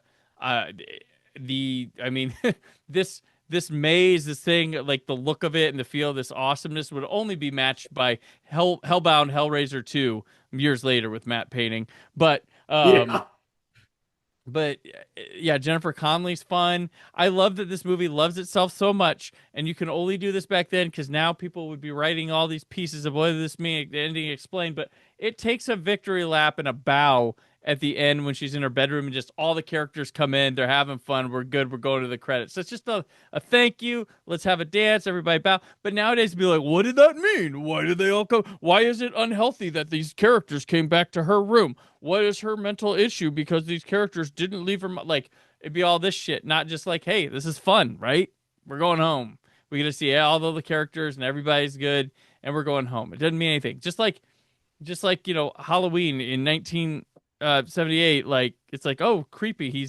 I'm leaving the theater and that motherfucker's still out there. Nowadays, like, oh, they're gonna make another one. Like, you just can't accept endings that just don't feel spoon-fed and stuff. But nonetheless, yeah, this movie is a lot of fun, and I love this duology of Phenomena and Labyrinth with Jennifer Connelly. It's such a cool thing where she's in a really adult movie, and then she's in this movie, and they kind of like handshake each other and make it for a wonderful double feature because you get to see her in two, and she's definitely becomes a way better actress. Like I'd say her performances in both are pretty average, I would say, but she shows tremendous range between the two of them. Yeah. It's crazy. And then there were other high profile actresses auditioning for this part in Labyrinth too. I'm sure. Which you can watch on the 4K. They have the audition tapes. I can't remember offhand who it was, but I think Molly Ringwald. Molly Ringwald had a audition for it and stuff. But yeah. Connolly, of course, would get more further career opportunities based off this movie. Right. Yeah. Bowie is awesome. Such a good performance, and yeah, I like Bowie's fun to watch as an act. Yeah. Like, I like Bowie acting. Twin Peaks stuff where he's like really weird. Twin Peaks, yeah. The Prestige, Man Who Fell from Earth. Yep. Even like his comedic bit on extras is hilarious. Like, he's such a fun presence. And he gave us such a limited run that it's like really, he's very sporadic in like a good way. Yeah. Where like Michael Jackson kept being like, I insist, and like, no. And then he's like, fine, I'm gonna get Joe Pesci to come with me, and you'll all see. And then they're like, no, we didn't want that either. I don't care how many video games you sell with Moonwalker. We don't want it. Yeah. No, yeah, I just he's good. The Henson work is awesome. It's there's this duology of just Dark Crystal and this, and then I guess we're doing Muppets and helping other productions out. Like that's pretty much what it becomes after this, which is we'll find out its fate with the box office report later on. But that's kind of bummer that this didn't take off, but it became such a household thing. But this is the kind of thing where you have to wonder if they were to, do a remake or whatever, pushing it out there, are people going to show? They played the long game. They're like, we'll fail now just so we can make the Happy Time Murders over 20 years later. Yeah. It all worked out. Yeah. For Satan. Happy Time Murders feels like a movie so bad that it's similar to like Whoopi Goldberg doing Theodore Rex, where it's like, I guess we made this. We had to do it. And it couldn't. You do Theodore Rex, you couldn't even be Tammy and the T-Rex. That's how bad. Which is why it's not like Theodore Rex is like two people in a room. It's like this is a fucking movie. Like there's animatronics, there's all kinds of things, and you're forced to be in this. As long gestating passion projects for beloved auteurs, the Happy Time Murders is almost as funny as Silence. Mm-hmm. Yeah, I will say one last thing about Labyrinth. This is the perfect movie to be like, that fits in my canon in my head of like the perfect night at this age where you go to like Showbiz Pizza for dinner, you come home, you watch Labyrinth, and then you play Nintendo till you fall asleep. Like that is like... And the robot watches over you. Yeah, some robot watches over you. Just like Winnie the Pooh. Pick your favorite 80s like snack to eat a shitload of while you're doing this stuff. But like, yeah, that's like that combo. It was the best years of my life. And the Noid singing that. Right, because showing it on TV or something, which sometimes, Scott, they put our cartoons on in primetime. Remember they did like Thundercats in primetime once, and they've done, they would do that sometimes. But there'd be that freaking Ewok movie, and then the sequel would be on TV Saturday nights sometimes. But yeah, so let's move on here to the Casey Kasem's American Top 10. American Top 40. On American Top 40, I'm Casey Kasem. Hits from coast to coast. The countdown continues on our way to number 1. This week, dropping in at number 10, we have Sledgehammer by Peter Gabriel. Woohoo! Best music video ever. Yeah, there you go. Almost. Very popular one of my favorite songs of the 80s. Number 9, Nasty by Janet Jackson. And number 8, Invisible Touch by Genesis. We got some newbies coming in here. Staying at number 7, A Different Corner by George Michael. Jumping up 3 spots, Who's Johnny by El DeBarge at number 6. And number 5, No One Is to Blame by Howard Jones. Jumping up 4 spots, Holding Back the Years by Simple Red. And the top 3 is the same. Number 3, Crush on You, The Jets. Number 2, There'll Be Sad Songs by Billy Ocean. And number 1, On My Own by Patti LaBelle and Michael McDonald. Madonna just fell the fuck out of the top 10 here with Live Ruthless. Yeah, Ruthless. But remember, you can check out the music video series Fridays on this same program. So if you're subscribed, you're going to get it. Where a guest and I will talk about one of the songs from this list and the music video that accompanied it. Okay. Madonna will get him back when she plays Breathless. Breathless. There we go. Which, if you get frightened,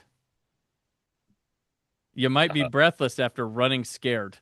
Playing in 1,376 theaters, which is more theaters than Cobra. Oh, it is more theaters than Cobra. More theaters than Cobra this week. It took a tap dancing legend to do it. Yes. All right. Follow that car! Danny and Ray are no ordinary cops. Did I come at a bad time? The good news is, Captain! in 30 days, they're gonna... Vamos. Amsterdam. We're gonna retire. The bad news is... Oh, no! Every crook in Chicago wants one last shot at them. You gonna die for this? Ooh. Gregory Hines, Billy Crystal, Running Scared, rated R. Advanced preview this Saturday. Check newspapers for showtime. Directed by Peter Hyams, coming off 2010 and an episode of Amazing Stories, written by Gary DeVore from Raw Deal. It's a big summer of Raw Deal, folks, getting deals. And Jimmy Houston, he wrote and directed Final Exam and helped out with Running Scared. Okay. Starring Gregory Hines, Billy Crystal, Jimmy Smits, Stephen Bauer, Darlan Flugel, Joe Pantoliano, Dan Hedaya, John Grease, Tracy Reed, Don Culfa, and Larry Hanklin. And Dan Hedaya was like, oh, another one with him. I'm like, no, we did the Clueless commentary. That's where we talked about Dan Hedaya. This is composed by Rod Temperton and Larry Williams. Temperton's a music video guy, including work on Thriller and Jump by Van Halen. Williams is a keys and sax player on many known films, including previously Beverly Hills Cop, Breakfast Club, and St. Elmo's Fire, and Michael Jackson's Bad. Peter Hyams also shot the movie. This is about two streetwise Chicago cops. They have to shake off some rust after returning from a Key West vacation to pursue a drug dealer who nearly killed them in the past. This was originally written for a Gene Hackman and Paul Newman team up. Then it was pitched and offered to be a Tom Selleck and John Travolta team up. Selleck couldn't get it out of Magnum, and Travolta's agent said, I don't think this fits him. Oh, my God. Yeah. And then, then this movie had a planned sequel called Still Running, but Hines and Crystal could not agree on any of the scripts, and it never happened. Damn it. So, Scott, Running Scared. I had only seen this for the first time during lockdown. Weirdly enough, the same week that I would eventually see it, not lockdown, summer 2021, which I clarify because it was like literally the same week that I would eventually see In the Heights, and I would be shocked to discover that Jimmy Smits had not aged a day. Yeah. And this to me is a fascinating time capsule of sort of like what the Hollywood action movie looked like just before it sort of got upcharged with stuff like RoboCop and Lethal Weapon and Die Hard specifically, and then eventually Terminator 2, yada yada yada. In that, and the practical locations are terrific. There's a fantastic car chase in the third act of this. Obviously they have great chemistry. Jimmy Smits enjoys the moments of being the suave kingpin type bad guy. This is a fun, enjoyable, pulpy action adventure comedy. That being said, and this isn't really a criticism, just an acknowledgement where it's like, in terms of the constant conversation, in terms of, police fiction being propaganda, blah, blah, blah, I found these cops like scarier than most of the stereotypical 80s action in terms of them just saying, fuck regulations and whoops, we got our guy killed, who gives a shit? And, they basically, it's like, first act spoilers, I guess. They murdered Joe Pantoliano in terms of like forcing him to be there, setting him up, putting him in that situation. Whoops, Smith shot him. Oh, well. And it just, and I don't, not really how it plays out, Scott, but go on. Inevitable result. But beyond that, I mean, it's a good, solid action adventure comedy from the 80s. Billy Crystal is still young and hungry. It's obviously fun. I wish Gregory Hines acted more because he's good. And he always provides a killer song on the soundtrack. But beyond that, again, it's sort of like, what did the biggest of big action cinema that wasn't like Rambo First Blood Part 2, which is on its own separate level, or really anything from Cameron like Aliens, what did that level of top-tier action comedy look like? And you have the spectacularly neat bungee jumping elevator shootout at the end that I think is just very entertaining and clever. And the characters are tropes and cliches and what have you. Although I do think the constant discourse about them, maybe not wanting to be cops and wanting to retire and not seeing it as this, it is what I must do to protect the city, blah, blah, blah, blah. That stands out as somewhat different. Um, I'm not going to say this is a terrific picture, but I enjoyed watching it again. And again, it's to me, it's sort of like it's like one of the last ones of this sort before we go to the next level, where even a year later, Stakeout feels passe compared to Lethal Weapon, even though they both made about the same amount of money. So yeah, good movie, fun film, but more of a time capsule. Aaron. I am going to say this is a terrific picture. In the realm of movies talking about that are, underrepresented that come from this time period. Like, I'm glad this has like a Kino release, but it still deserves, I think, a lot more credit. I think this movie's terrific. I don't think, Scott, you're giving it enough credit for what it's doing. You're saying it's a time capsule. I think it's ahead of its time. I think it's doing what Hot Fuzz would do decades later, as far as being very self-aware of the genre it's in. That's a good point. But without doing it in the way that that film does, or even Stakeout, by not winking at the screen or directly making reference to the fact that they're calling out a lot of tropes in these kinds of movies, including Lethal Weapon from a couple of years ago. But it's operating in this way where these cops are so, because of their chemistry and because of the way they handle their, so yes, you can make an argument for the propaganda of it all, but that just comes with this kind of territory, the same way that Bad Boys does, where like they're ridiculous when you think about the paperwork and all the things that Hot Fuzz directly spoofs. But in the realm of this film, I do think the what it's doing is playing so far into the buddy aspect that yeah, you could have a 15-minute middle section where they're just like, I guess we'll go on vacation. And like, what's that like? And just have this revelation where they're like, you know what? Let's just quit being cops. Like, what are we getting out of this? That's so much stuff that I love. Or even just the nature of how they, like you talk about the Joe Pantoliano thing. What I think is different, it's not a matter of they get this guy killed. It's this guy's his life is being involved in criminal shit. He's gonna get himself killed regardless of what the best do. So I don't think he's not leading them to their death. And if anything, he does try to get a one up on them by like revealing that he has a wire and doing it's like this guy's born to die doing the thing he's doing already. They're just like there. Aaron says he had it coming. He did. That's his whole thing. He's Joe Pantoliano. What does he not have it coming? Yeah. Right. Yeah. What we're talking about here. Also, he has a lot of hair in this movie. It's like so much hair that pointed out is like a visual staple of his character that he has hair, which is wild to me for a Joe Pantoliano character. Right. Regardless. Crystal and Hines are so fucking good in this movie. It's ridiculous. There should be 5 of these movies. It's so sad. Yeah. It's amazing they didn't make more of these. Crystal is like peak hot Billy Crystal, by the way. It's ridiculous how like attractive he is in this movie. He like clearly worked out. He's got like a 6-pack. He gets smolders in this too. That's something I don't see him do a lot. And he smolders. Yeah, he's clearly playing into like a certain kind of image here that I really respect. But he's still Billy Crystal. He's inherently funny.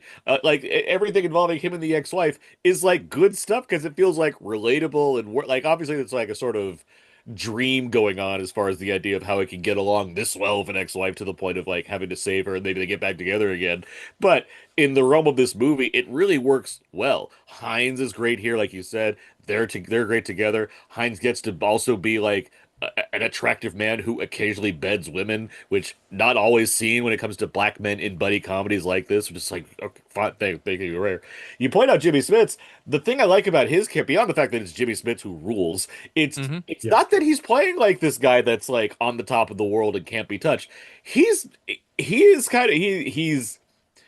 at a point where he just lives in an apartment, right? Like when they catch him the second time, he's got to run out the room wearing just his boxer shorts. Like he's not like this royalty that can't be touched or anything. He drives a Mercedes, but he's still living in the ghetto. Like I like that. I like that the character he's putting on airs about him, about like how like he's clearly like high up in this drug cartel business or whatnot, but he's still like a guy that lives in the hood with family and has a certain like he's not above it all by any stretch. And I think the movie does a good job of counterbalancing the idea that yes, he's this criminal kingpin, but he's also not hard for 2 beat cops to like find on the street if they need to.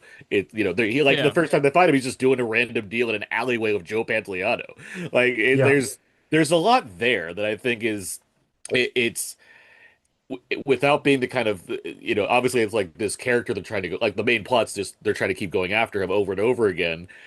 But it's not this be all end all of like this is the most important case of our lives and everything depends. Like obviously the stakes raised just because it's an action movie. That's how it works. But like Lethal Weapon, which rules. I mean, that's a shit that the Shane Black script is like tough to beat in any respect, based on the character work and everything going on there. But that is a movie where it feels like everything's on the line. It is the biggest time of all of their. Murtaugh is somehow only like 40, but ready to retire, and Riggs is jumping off of buildings of suicidal people, and Gary Busey is there as like in this like pivotal thing that's going on with him and as himself. As himself with and to the point where there's funerals and helicopters being shut, like there's all kinds of things going on to make this so dire and big and extreme. This movie just feels so like down in the dirty, in the grit of everything. It's just these two cops that are just decent enough at their job to like want to get it done, and yes, it has all the cliche. It has angry captain with Dan Hedaya. It has the two other cops that are like they're foils, but they're still like, yeah, we'll still team up with you when we need to. That kind of, it's playing with all those things, but I think it's doing it in a way that, without like winking at the camera, like it's closer to the Nice Guys than it is just, I think, standard cop fare. I think it's doing a lot for what it's trying, for what it's after, for what you're right. You reminded me of a beat that I liked, which is toward the end when they figure out that the airport is sort of like a decoy. And when they spot Jimmy Smits and Smith spots them, he's genuinely frightened. Yes. Not frightened, but he's like, oh shit, fuck, I gotta got me. This was just fun. It's fun and fun. Yeah, it's funny. Like it's just real. The banter is so funny. Oh my God. I like this movie a lot. I'm a big fan of Running Scared. I don't know. I don't think you're like poo-pooing the movie. I just like really like it a lot.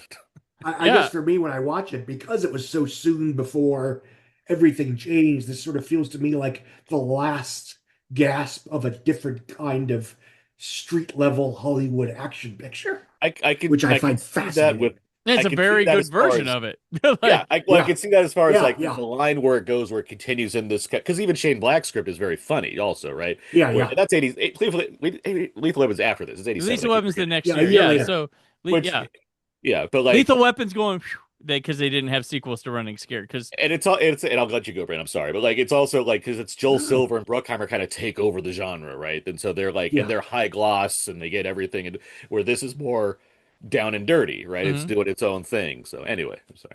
Yeah, so this movie I like quite a bit. I watched it back when it came out. My aunt owned this on VHS. My aunt Stephanie did, and we borrowed it, watched it. Probably in the late probably not around when it came out, but and I remember just when I was a kid watching it. I remembered got to see some boobs in the Gregory Hines apartment, and then Jimmy Smits was scary as hell to me when I was a kid in this movie, and I like Jimmy Smits a lot. Like he was in the 80s threatening in this film. Yes, he's probably if I had to make a list of like 50 or so favorite act, like Jimmy Smits is going to get some consideration on that. I've always been big at like him on L.A. Law and things like that. Even like I watched the Tommy Knockers. He's in that. And think what you will about the Tommy Knockers, but and when he was cast as Bail Organa, I'm like, that's awesome. He doesn't get to be in movies all the time. This is great. Loved him on NYPD Blue. I got emotional when he was killed off. Like that was very sad. Very sad. Dexter, he was awesome on that. On a season that people don't like, but I was like, man. Dexter's the first time when I realized, he hands. That's when I realized that's like what thing that Jamie Smits does. So this movie, like, I talked about it before on my old show called Cinema Cavalcade with John Roca. He picked that one to come on, and I was like, oh yeah, I remember that movie. And I watched it again. I was like, holy crap, this is actually really good. Because I mean, usually in a movie like this, it's mainly you're like, okay, these two guys bickering, comedy, but the action's really good in this movie. That's part of it. They got a lot of creative action sequences. That they take the city of Chicago. What's in Chicago? Trains. So they're like, let's get on the tracks and have a car chase on that. And it's a really good car chase. The end feels like it is like So there's some proto stuff in here. The end feels like proto the Rush Hour finale. Yeah. Like it feels like Yeah. the same arenas being used in a different way, but with the same kind of comedic way, and the people being placed in areas. And then you also have like Joey Pants is proto Joe Pesci for the Lethal Weapon series. Like it's totally like, oh, that's what they're gonna take there. So it's all here in Running Scared, and these two, like Hines and Crystal. Maybe we don't get Running Scared 2, but can we get like 8 more movies with them being together doing stuff? Like that's crazy. But yeah, there should have been a lot more Running Scareds. It's got Darla Ann Flugel, who is a great 80s emotional presence in everything she touches. Yeah. We did a commentary into Live and Die in LA. Like she's a person in this era. Like you watch 80s movies, you recognize her, you know her. But this was like, this movie's like really funny, really good, and it goes like the vacation in the middle of the movie changes their life. Like, oh wait, we got to get back to this drug chase. And I really love the scene where Jimmy Smits picks the car up with the garbage truck, and he's like, just like, all right, listen, guys, did it. Like he's not afraid. They're not. Like it's a really interesting villain heroes dynamic in this movie where he's like, I want to kill you. Like let's I want to make a transaction. He's like. You guys want to quit? I want you to quit. Yeah. Like, I'll pay you to quit. Yeah. Do it. Right. Would you be interested in a bribe? Right. Right. And yeah, like, and one thing I think about this, and then we have the John Hughes movies at this time, but like Chicago, big deal in movies in the 80s. Like a lot of 80s movies and stuff set in Chicago, and we get away. Like Chicago's one of the biggest cities in the United States that I don't think gets any respect like a New York or a LA or something. And it should. Like it is it's the powerhouse of the Midwest. Like maybe it's because you have your John Hugheses, you have all the Second City people from Saturday Night Live getting big and then setting movies where they came from in Chicago or something like that. But Chicago just doesn't really they use it, but it's other city like The Dark Knight. But it feels like Chicago had a vibe, had a thing, and it was all over the 80s in movies, and then just goes away after Home Alone-ish maybe. But like it's kind of a city that's not a factor anymore. I think that because LA and New York, when you're talking about American movies specifically, because they're such the center of certain kinds of things, where Chicago is. They're warmer. Probably they can't. No, well, I mean, it's like, New York. I mean, you think like you have to think of like movie plots that would involve these cities and what they would do. And it's not to say that Chicago doesn't have the things that New York has, but at the same time, you can make movies about the economy set on Wall Street, or like businesses that set in like areas where these things matter, or like international people would travel to these places or what have. Like, there's ways to like it works. It works in a way where Chicago does. Inherently does it in that same sense, despite it being useful in a major. And that's not to say Chicago's been used plenty of times in movies. I mean, that's what I'm saying, but yeah, it's not an invisible city. It's not. But it went away from being a prime used like city. I get that, but it's not like Toronto, which is like we could just shoot in Canada, it'll be fine. It'll mask any city. Yeah. Like it's like, but I hear you. I get what you're. I get. It's kind of weird. Like it has a very like the '80s Chicago is present. And you even can hear like the soundtrack for a movie that's in Chicago. It's like white jazz. It's white blues, white jazz. Or Chicago. Chicago. Yeah. But yeah, this is one of those. I am the man who will fight for your honor. Yeah, but this is one of those big Chicago movies, and it's it like Ruthless People. I think this is sort of forgotten, and this was a notable movie at the time. But yeah, and Billy Crystal, when do you get to see him like running around shooting guns, be an action man? And he's slick in this movie too. Like it's really surprising. I was trying to think like, what is he doing at this point? But it's like, I guess like Saturday Night Live, he's on this one season, right? He's been on like, there was some sitcom like that. Just start doing the comic relief stuff with Williams and Goldberg, or is that afterwards? It's like, obviously he's an accomplished comedian at this point. I'm just trying to think of like, he doesn't have many like movie credits at this point. Like, so like, it was taking it. Him and Hines was like presented, and it was like should we do this? Like, these guys aren't proven. Like, that was because they're like Crystal's more of like a TV guy / comedian, and Hines is like a tap dancer / comedian. Like, he's not like right. His they had action prowess. They had to rewrite the script because it was about aging guys retiring, and then they kind of Yeah, Which, he like, flipped it around. makes sense when you think about what the plot is, as far as like they go to vacation out in Key West. It's Yep. like, oh, yeah, it's because it's written for old men. Like, it makes Right. you can see how that plays. But that's again why I think this movie's so brilliant, where they've done this job so much, and they're so tired. You know, they're at a point where they're tired of being like cold and running after criminals. Where they like the second they get out to Florida for a day, they're like, why don't we just live here? Like, Right. this is so much better. It's such a fun thing to think about, Open like up a bar. younger guys being like, Um, I guess we don't need to do the cop stuff. We're like and the whole I love that whole sequence is a montage. Like it's like there's plot in it, but it's still just a montage of them like fly fishing, riding bikes with different girls every day. Like, Right. it's utter nonsense, and yet and then it's like in the middle of this Set to dark. Michael McDonald. Yeah, yes. Yeah, this was Billy Crystal's first leading role. Yeah, because he does a movie called Rabbit. Okay, he's the lead in Rabbit Test, but before I've never even heard But of that's that like a movie. nothing, and then he's like in Spinal About the Tap for a world's minute. directed by Joan Rivers, about the world's first pregnant man. Okay. Interesting. I might have to look for this one. And then he's in Spinal He's Tap. in Spinal and then Tap for a this. minute. Yeah. And then But at the same time, bam, he was on Princess like Bride. he was on a TV sitcom from like that was lasted for a Oh little. yeah, it was Soap. Soap. And Yep. he was the first openly gay character on television. And then he's on Saturday Night Live for like the 1 or 2 seasons or whatever. Those are like the non-Lauren years, right? Yep. When Billy- Yep. Yes. Robert Downey Jr. or no, Those- no, that was- he's later. yeah, Downey's late 80s when they had the best year ever. Yeah. Yes. Remember those skits that Downey's on? Oh man, those are so legendary. You could just name all of his classic characters offhand. We don't have to write out to prove it though.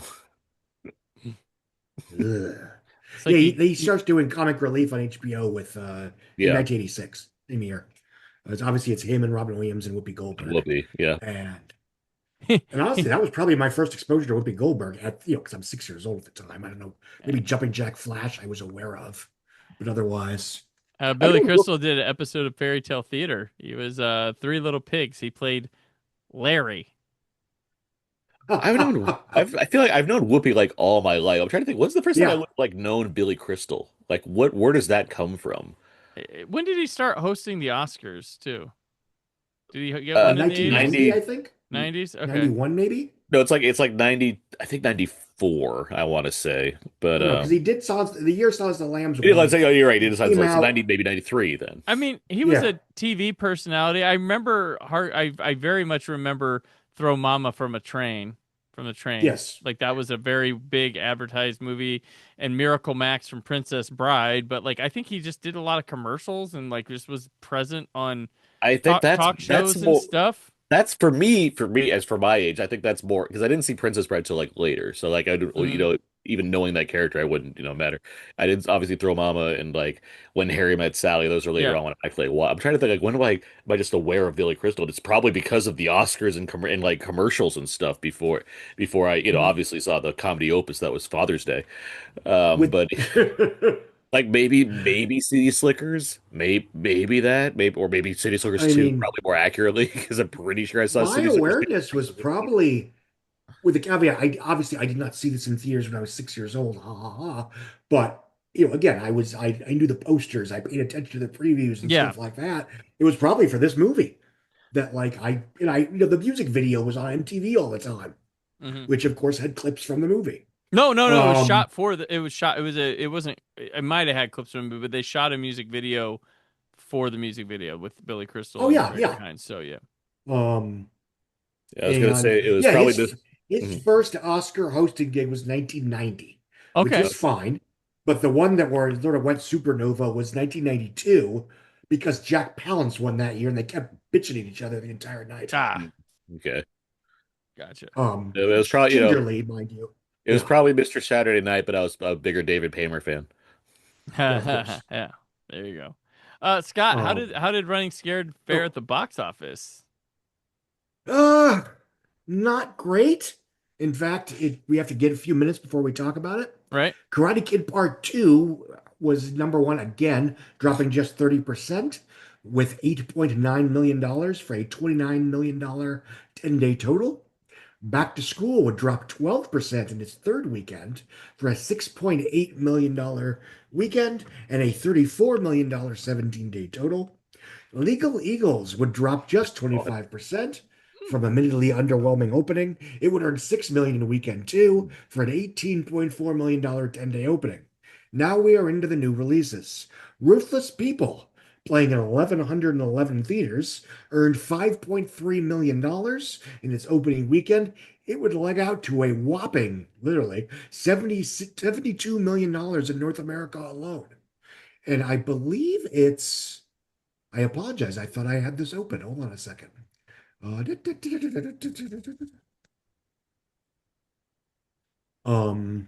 No, there's no overseas numbers I could find. I apologize. 72 million on a over under 10 million, $11 million budget.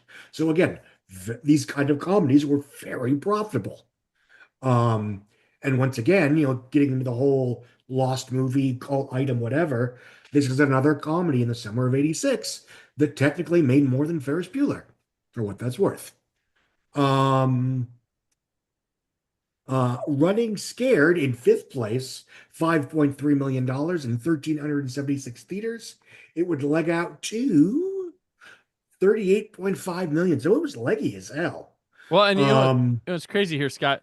The difference between Ruthless People and Running Scared this week is $47,000. It's like that tight between 4 and 5. But obviously one, as Jeremy likes to say on my show, got escaped velocity, but Running Scared did not. Well, Still, I mean, in 1986. I haven't seen a remake of Ruthless People. I have seen a remake of Running Scared starring Paul Walker. So I mean, who really? Yeah, it's much funnier.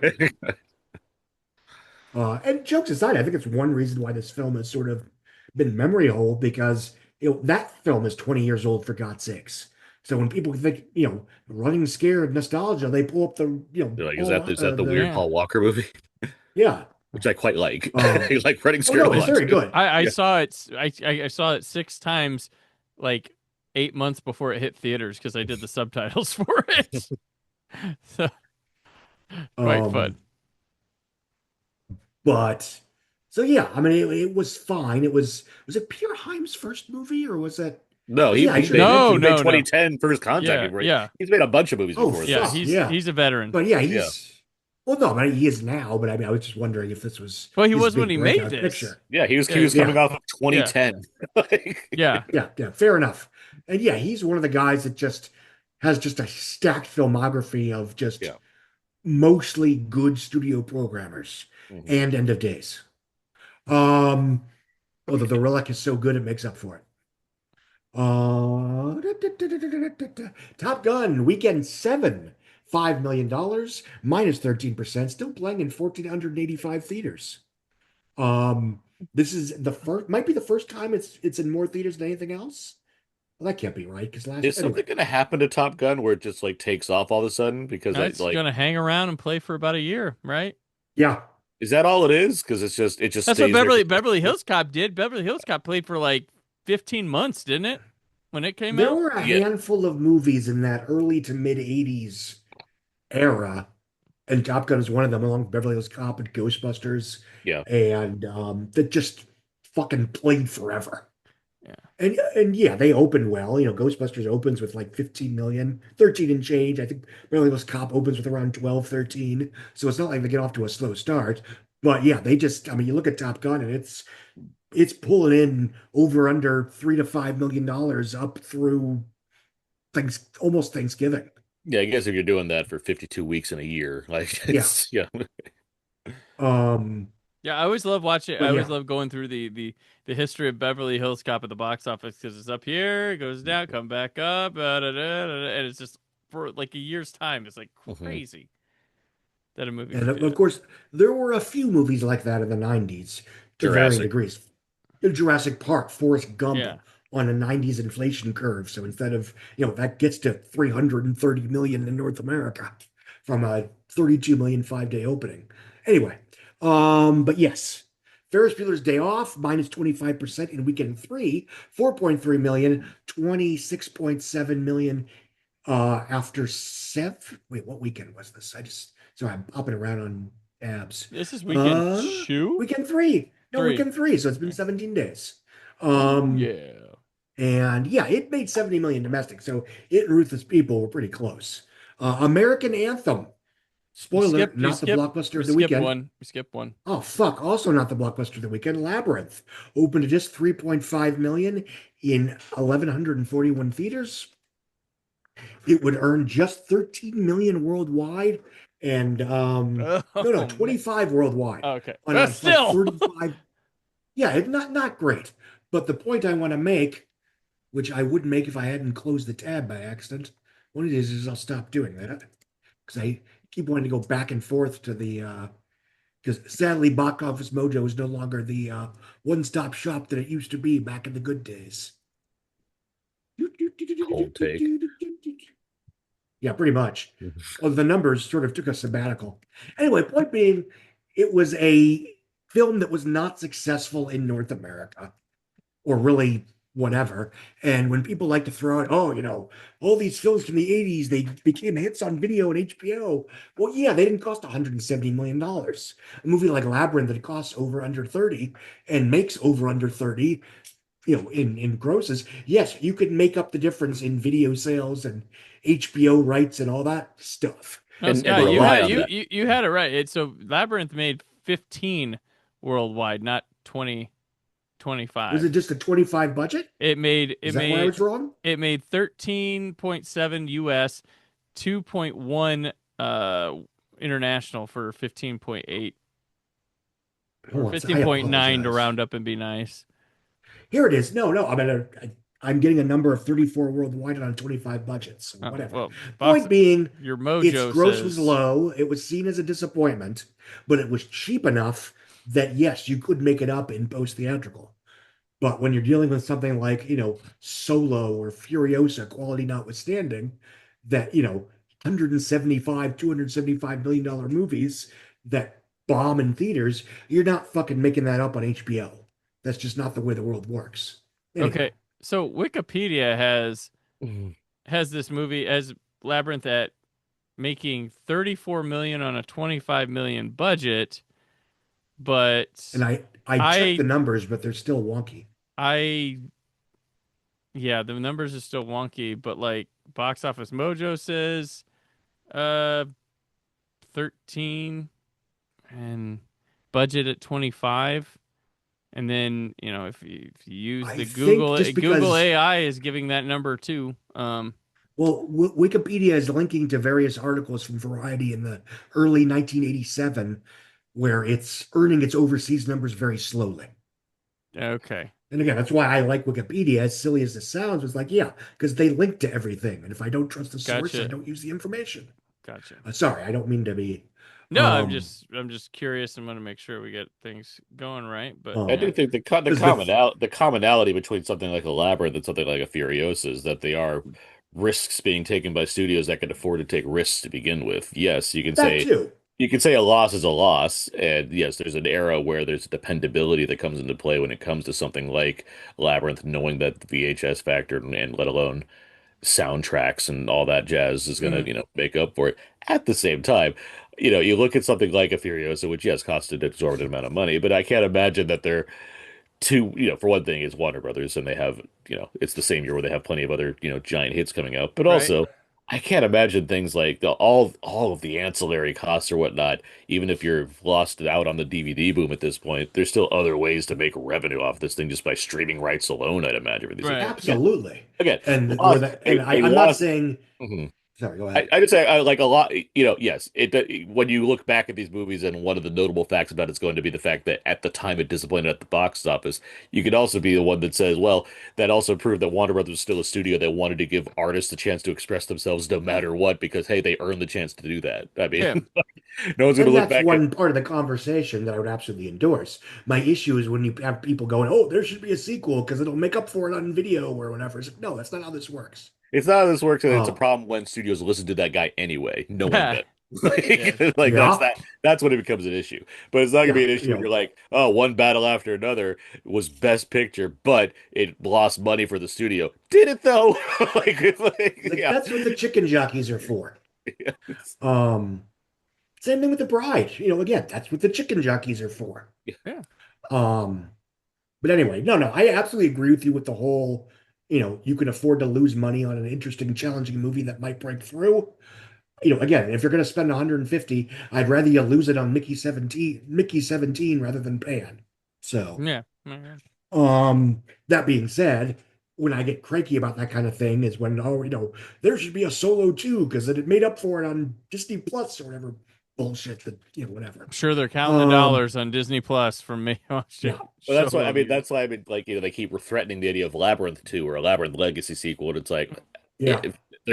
it's the combination there is one, you're losing the specificity because there's no David Bowie and there's no like Henson original creation going on, and two, it's not a thing that did well the first time.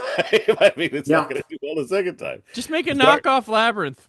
The Dark Crystal. Did any of you watch the Dark Crystal TV series? I did. I heard it was very good. I've heard it was great. I didn't get around to it. It's good. It's dense, but it's good. Yeah, and it's intriguingly done by Louis Leterrier, who otherwise is just like a guy that goes around from thing to thing. But it seems like he was really passionate specifically about Dark Crystal, which is intriguing to me. Yeah, it's good. I recommend.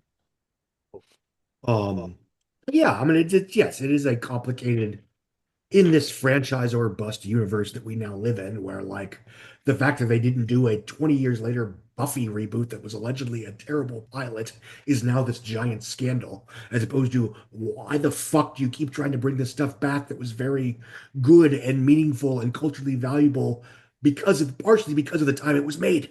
Anyway. Ended very satisfactorily. You hear it. Scott, it's a great you hear it from finale. Scott's lips. Stop trying to reboot women's properties. We need less of those.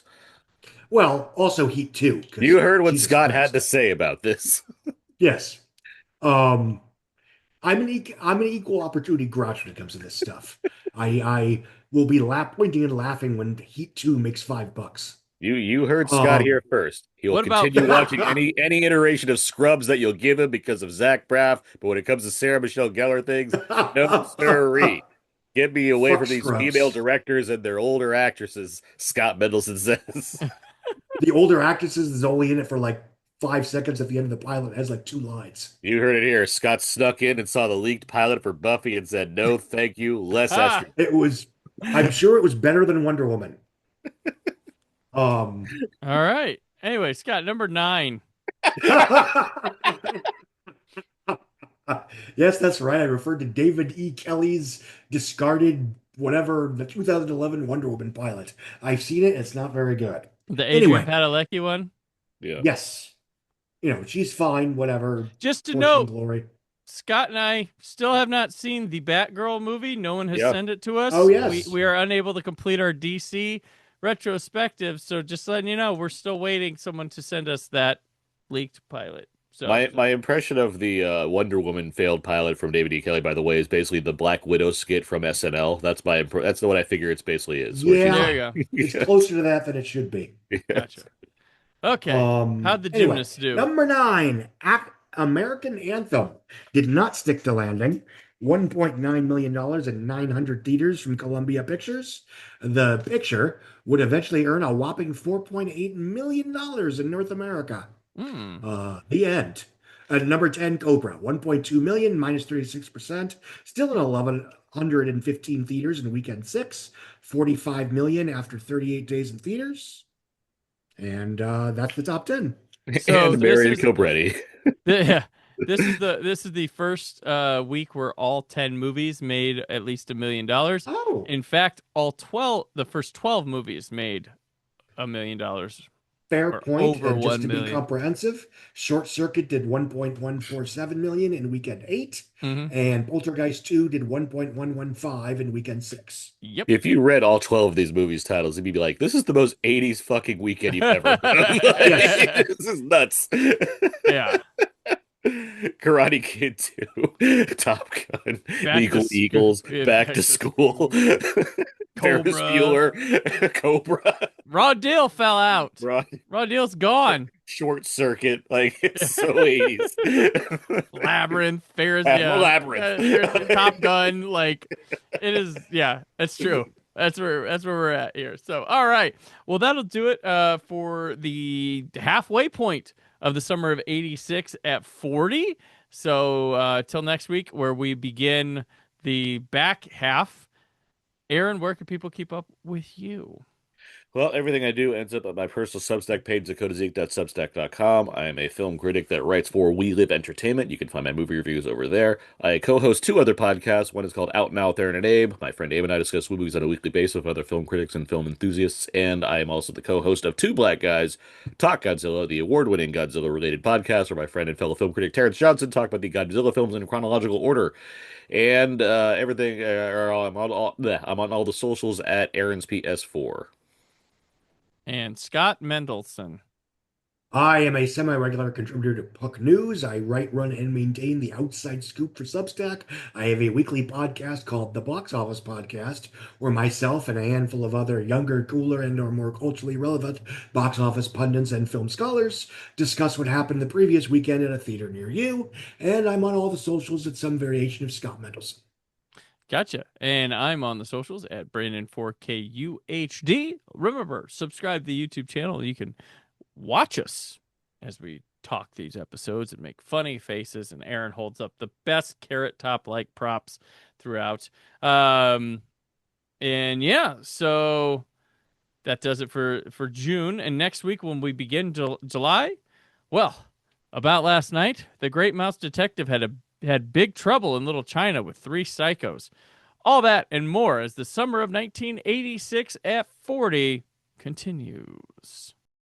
Summer, summer, summer of 86 at 40.